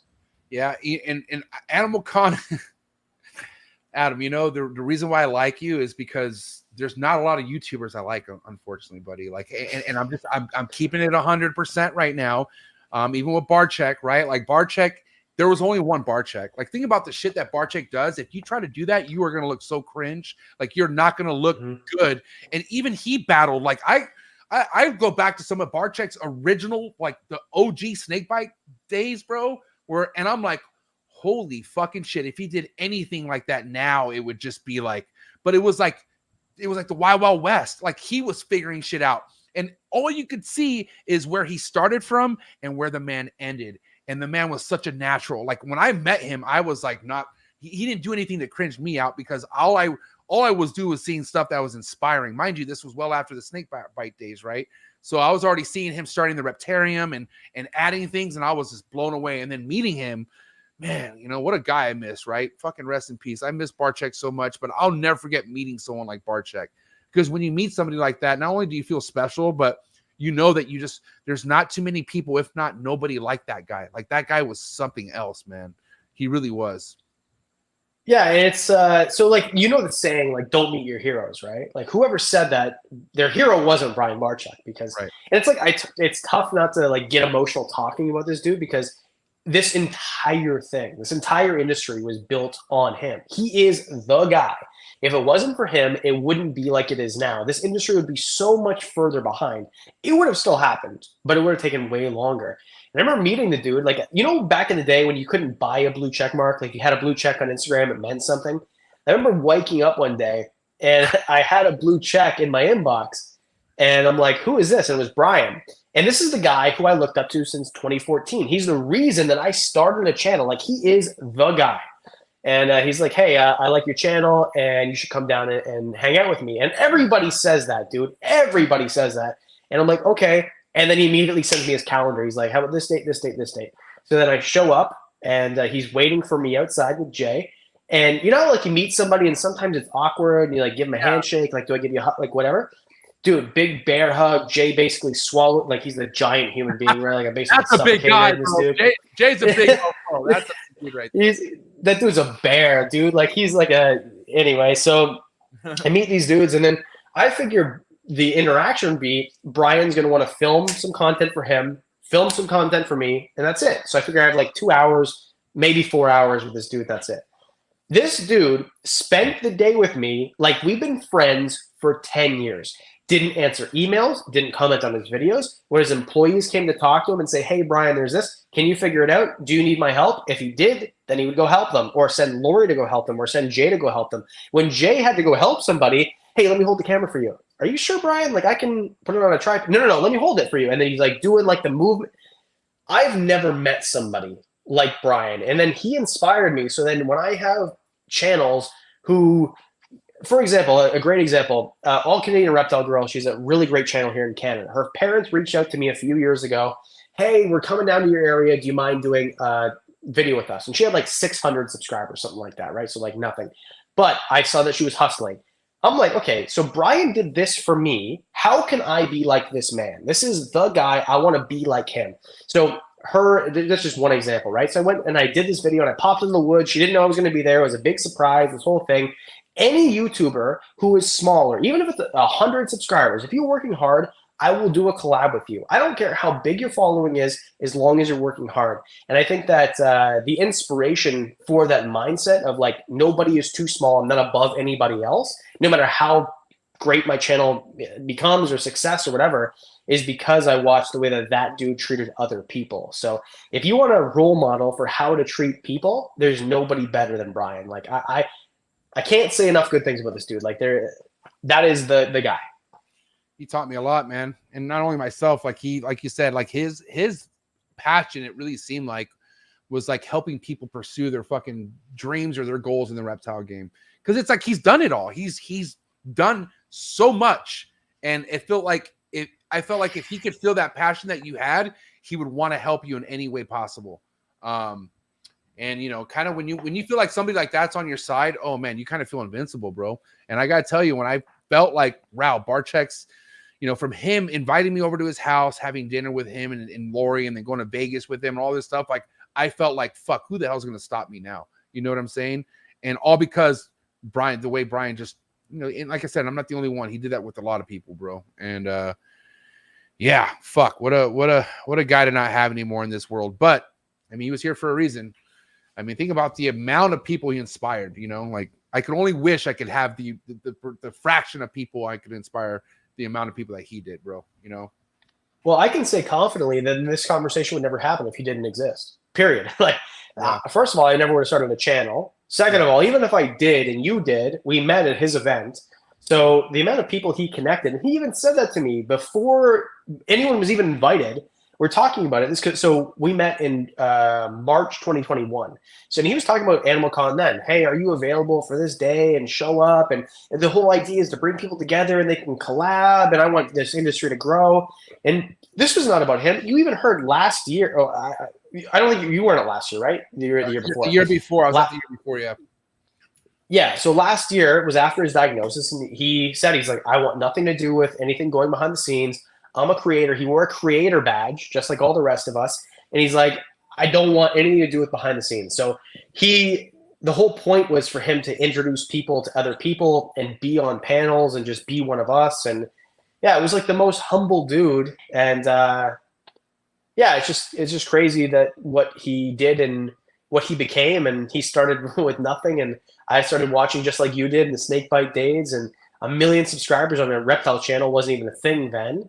And then he became the biggest thing. So, and I think that, you know, credit to Lori and Jay and Noah, they really carried on the legacy. And I made a video, you know, the awards, right, which I know you saw because you messaged me.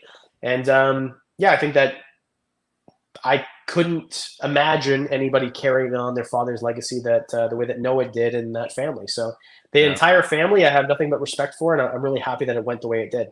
And what's awesome is like, it's like the whole carrying on the legacy just isn't on their shoulders. Like we all are going to carry his legacy like that. The man will always be talked about. You know what I'm saying? Like there's never, and like I said, shout out to Steve Irwin, you know, another legend, but Barczyk was different. He was a part of a different era, and he touched more people. Like he was able to reach more people on a bigger scale because of YouTube and the way things are, you know what I'm saying? So there is no like, oh, like Barczyk was our Steve Irwin. No, Barczyk was our Barczyk. Like this guy was his own fucking man, like his own legend. So instead of having them like this, like one or the other, I think that they hold hands because. Yeah. So I have a portrait tattoo of Steve Irwin right beside a portrait tattoo of Brian Barczyk.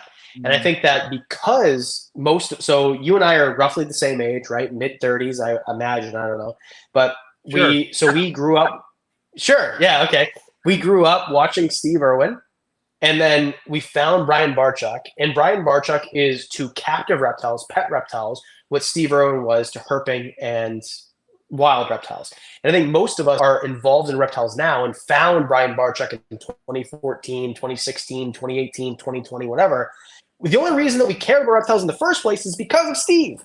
So if there was no Steve, then maybe we wouldn't be interested in the first place. So I think they are in correlation rather than comparing or, like this generation versus this generation. So I think that, without Brian, then this hobby as captive wouldn't be the same. And then in terms of reptiles as a whole, if it wasn't for Steve, most of us wouldn't even know what, certain python species or elapids. The only reason I know what an elapid is and why it's different than a viper is because I watched the top 10 deadliest snakes in 1997 when I was 6 years old. So, and that was an Irwin thing. So yeah, I think that we've got so many inspirations. And if you're talking about a Mount Rushmore, then Irwin and Barczyk are right beside each other, period. 100%.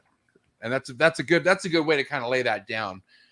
Because they, what would you do without either one of them? Like that's the fucking, because Irwin was everything to Barczyk, you know what I'm saying? And Barczyk having a relationship with Steve Irwin's dad made all the difference in the world for him. Like, that's, so yeah, I think it's awesome. And also go ahead. No, I was just going to say, and then there's other guys too, like Kevin McCurley, where if he cared as much about social media and was as good at it as Brian, then he'd be there too, because he had actually a relationship with Steve Irwin. So I think that Steve Irwin inspired us to love reptiles, and Brian Barczyk inspired us to do something with our careers to be reptiles. And then there's other guys behind the scenes who had, relationships with both. I know that Kevin was best friends with Brian and had a relationship with Steve. And the reason that a lot of the ball python species or morphs rather are even here is because of him. So there's even guys behind the scenes, even though Kevin has a big channel and big social media and the whole thing. He could be the biggest guy if he wanted to, but he cares more about reptiles than he does about social media. So I just feel like there's so many layers to this whole thing.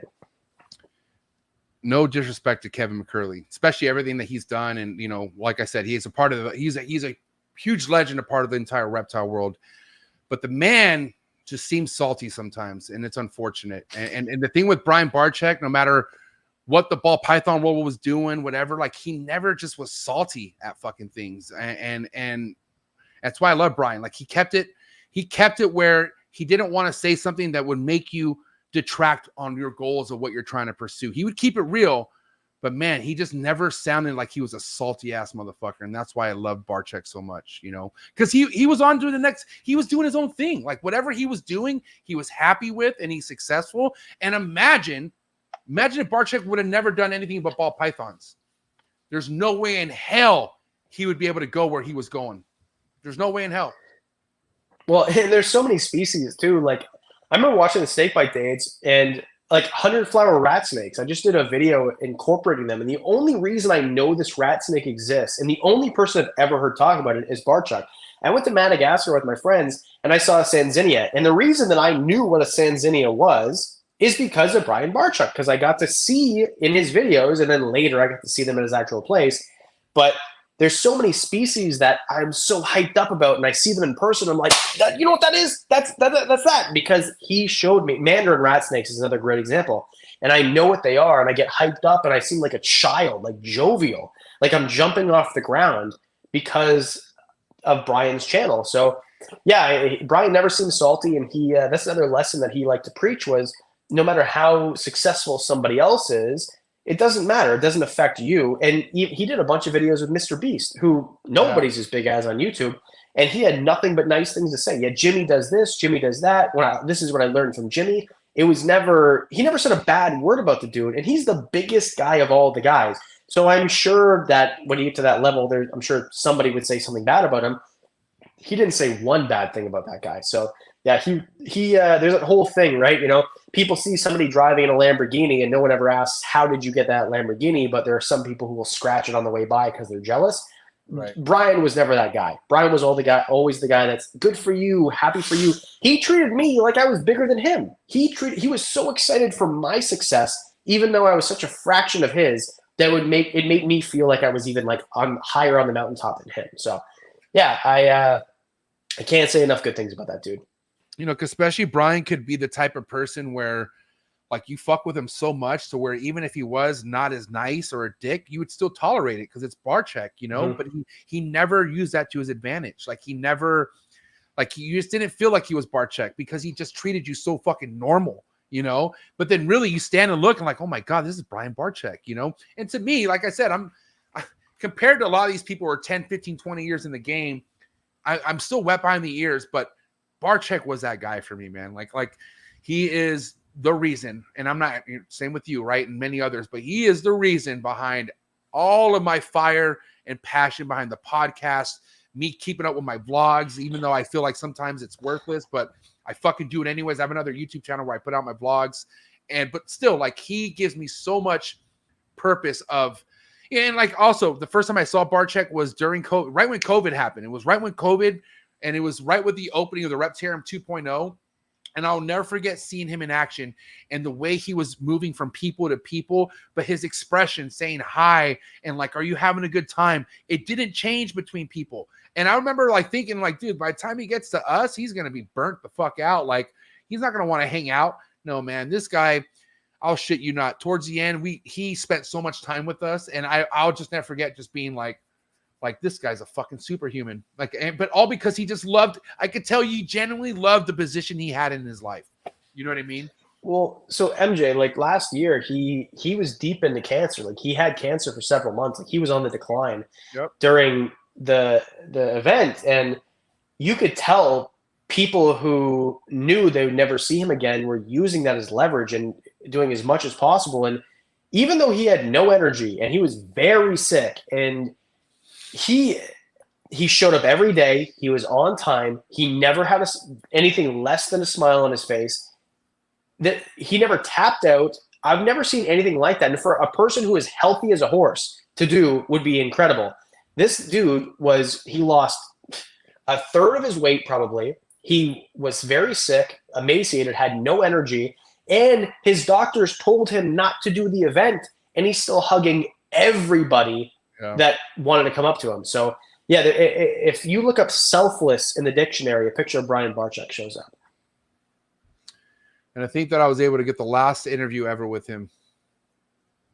Yeah, I watched that, and I think that you did too. And yeah, it was incredible to watch because I remember I hugged Brian at the last one, and I kind of knew like I'd probably never see him again. And I talked to him on the phone once after that, and we had communication after, like up until pretty close to when he passed. But you saw people, I'm not going to say who it was, but there was a few of them where they were milking it. And it was kind of sad to see because although he is like, if you know, like the logo of the NBA, right? Is Jerry West, like the logo. He is the logo for our hobby. So yeah, it's. I hope that he's remembered the right way, and yeah, I constantly watch his old episodes and the old snakebite stuff, and I've watched your interview with him more than once because sometimes I just miss that dude. I just want to hear his voice, you know?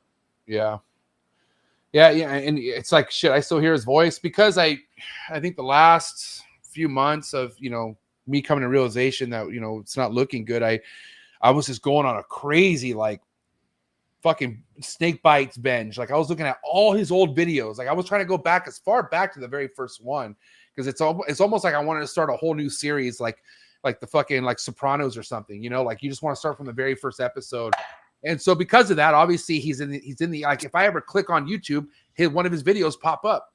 And so, and still to this day, like I watch all their vlogs that come out, almost every other day or every day. And just his voice, man, it never gets old, I don't want to compare. This is a weird comparison because lately my son, and if you're having a boy or girl yet? No, we're not. I don't want to find out until it's born. I don't know. Okay, well, my son will probably hate me for this, but this is my choice, and he can't stop it. But I've gotten this kid to love Pee Wee Herman. Like, yeah, I watch. I put on all the old school Pee Wee Herman fucking episodes, right? And like, dude, hearing Pee Wee's voice, because I was legit as a 4-year-old kid, I was obsessed with Pee Wee. I love Pee Wee, but like that voice always forever lives in my head. And I legit put on Pee Wee Herman. I get like super flashbacks, and it's like the same thing with Barczyk now. It's kind of sad, but at the end of the day, like he always lived within me. Like I always got that guy in my head. Like Barczyk voice is something like when I hear it, I go back to so many great memories. You know what I'm saying? And that's one of the best things I could think. I mean, at least I have that, right? You know, and what we have that, I should say. We all have that, you know? Yeah, it's something that we all share. And like, I don't really know anybody who really loves reptiles and who's deep into it who doesn't feel that way. And there's so many people, I'm reading your comments right now, that wish they could have met him. And I'll tell you what, you did miss out, because I've never been treated that hospitably by somebody that big ever. Like, that is the nicest dude ever. And it kind of inspired me. So when I go to these expos, and like in Canada, it's a much smaller thing. So then when we go to expos, right, like you go to like Tinley or whatever, and there's Emily and Clint and like all these big people, right? When I go to expos in Canada, I'm the biggest dude, and I have a small channel. So I have everybody in the building come up to me and say hi. I will give them every bit of my energy. My voice can be going. I can be tired, hungry. It doesn't matter. If Brian, who has cancer, can be the nicest person to way more people, how come I can't be nice to 10% of the people? So I took a lot of inspiration for that, and I kind of try to treat people who look up to my channel the way that he treated all of us. So a giant inspiration, and yeah, no one better for the hobby, for sure. My last thing on Barczyk before we kind of move into the wrap-up topic of tonight, only because you're dedicated to your craft of YouTuber, being a YouTuber and putting out content, right? What did you think of him documenting like the whole process, like, you know, like saying goodbye the way he did, you know? Because I first and foremost, at first I was like, dude, like, you know, as he was giving updates and he was like, this isn't good, you know, like, you know, it was always like, oh my God, what's next? And you just knew when things weren't going well, right? All the way leading up to him saying goodbye. But it almost gave me so much more closure. Like, and I felt like if I'm not the only one feeling closure, what could someone who never met Brian, who's loved him for so long, feel after seeing him saying goodbye like this? And I got to think, like, what a fucking guy to give that to the people. Like me personally, bro, if I found out that I have stage whatever cancer and I have a fucking less than 10% chance of living, you'll probably get maybe 1 or 2 more podcasts out of me saying I'm gone. I'm going to fucking Costa Rica. I don't know. But guys, take care. I'm going to go live my life the way I feel like I need to end it. He felt like he had to end it the way he did for everyone out there who loved and supported him, bro. That was wild to me. Like, that's one of the most, at first you would think it's selfish, but no, it was the most selfless thing that you could ever fucking think of. Ever, bro. I couldn't have put it better, because it's selfless. That's the word I was going to use, because Brian had money, right? He's gone now. Like he had all the money in the world. So he could have easily went and took Lori to Costa Rica, wherever he wanted to go. And he decided that, you know what? No, these are the people who I built my brand on, and I owe them this, and blah, blah, blah. He didn't owe us anything.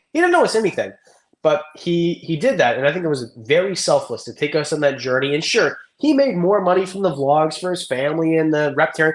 Dude, he leveraged his own money for an aquarium he would never see open. He knew he wouldn't see that aquarium open, and he still kept pouring money into it for his family.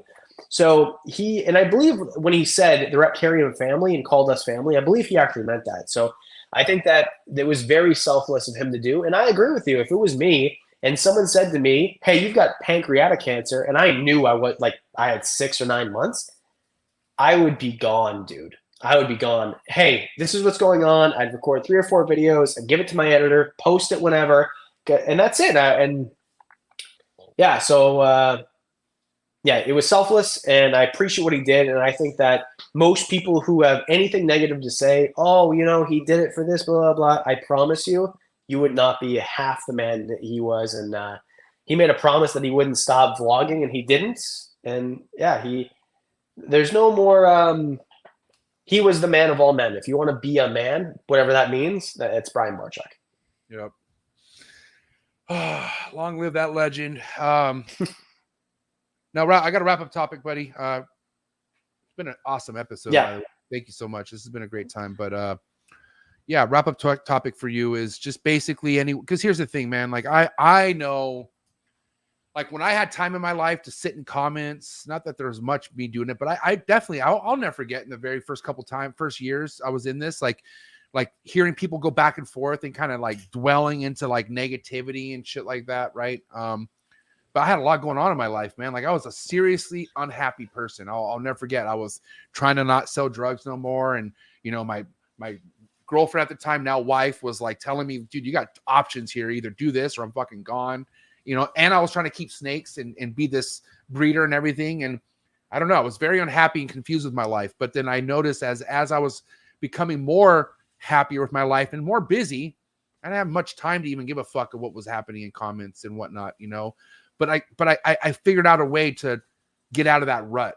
And I feel like that's quite a rut to, like, first and foremost, if you're unhappy with your life, the more you are unhappy, the deeper that unhappiness gets. Like it's almost like a fucking pitfall of just negativity, right?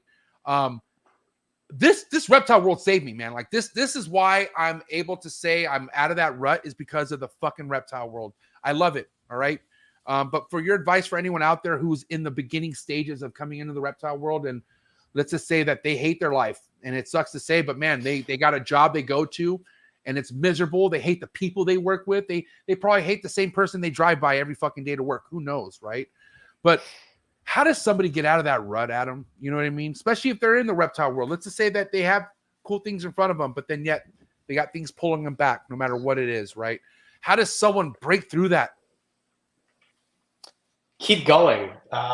You know, there's everything that I've ever done that has become successful, I've wanted to quit many times, like sometimes daily or several times a day. So just keep going. If you really believe in yourself, that's all that matters. If you like look in the mirror, I used to do this all the time and people would think I was crazy.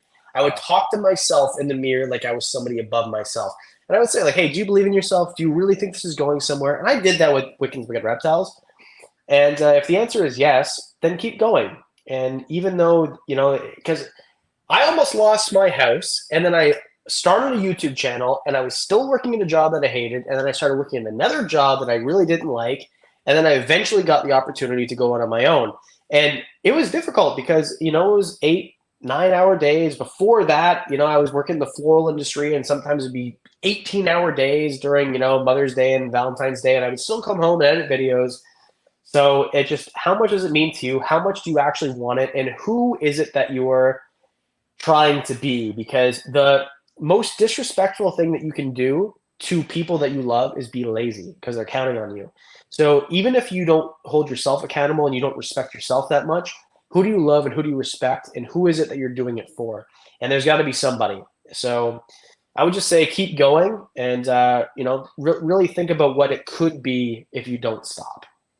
And to kind of add on that, and I know a lot of people out there be like, oh, whatever, but this is the fucking truth of the matter, and the truth is undisputed. If you really want to look at what the problem's probably you. Your problem. You're probably the problem, okay? And what I mean by that is you need to look in this fucking mirror, like Adam says, and find out what it is you don't like about yourself. It's just that simple. And it could be like, oh, I don't fucking do this enough, or I hate how I look in the mirror, or I fucking whatever the fuck. There are flaws that we all have that we have to work through in life. But you have to work through it. That's the thing. Like, you don't work through them by just not working through them. Does that make sense? Like, it's easier to forget about it and just be miserable versus facing the fucking problems and working them out. But as you work them out, it's just life becomes easier, man. Like, and I'm saying from experience, Adam, like I always felt like I blamed a lot of other people for whatever reason, but oh my God, it was me. Oh my God, it was me. And it's still me to this day. Like, I'm still not, you know, I'm still learning. I'm still growing as a human. Like I'm not there yet, but I do know a lot of the times if I feel a certain way, it's because of me, you know, it's me making me feel this way, you know?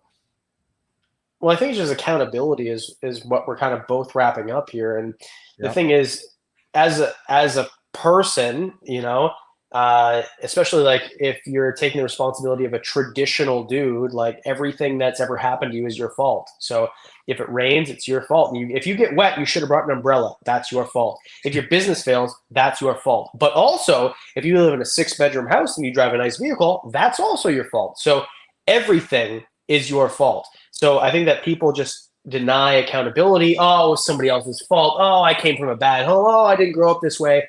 And whatever your excuses are, it's your fault. And as soon as you take accountability, dude, as soon as someone said that to me, everything, no matter what it is, everything that's ever happened to you is your fault. My life changed. This is not a trope. I'm not getting paid to say this. I'm not a motivational speaker. We're 2 hours into a podcast that, like everything that's ever happened to me is my fault. And that whole phrase changed my entire life. And I'm more successful than I've ever been because I take accountability, and that's it. Yeah, man. But also, it's your fault. It's all my fault. It's all the reason I'm on this podcast with you right now is it's my fault. That's it. Yeah, you clicked the link, so definitely that's on you, buddy. I did click the link. So, but hey, man, thank you so much for having me on. Like, of all the podcasts, I think this is kind of the happening one. This is the one that everyone watches and continuously. And this is, whenever everyone talks about Reptile podcast, they talk about Trap Talk with MJ, and you're the uncensored one that doesn't need to be family friendly. So it's for everybody. So genuinely, thanks for having me on, dude. I appreciate being on a year ago, and I appreciate it now.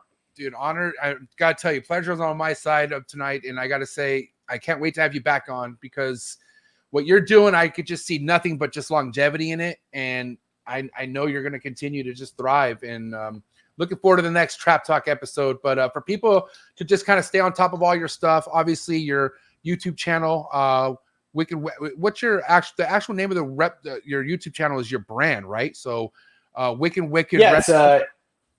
Yeah, Wickens Wicked Reptiles. My last name, adjective, subject. Wickens Wicked Reptiles. Okay, cool. And then you have a website as well, or no?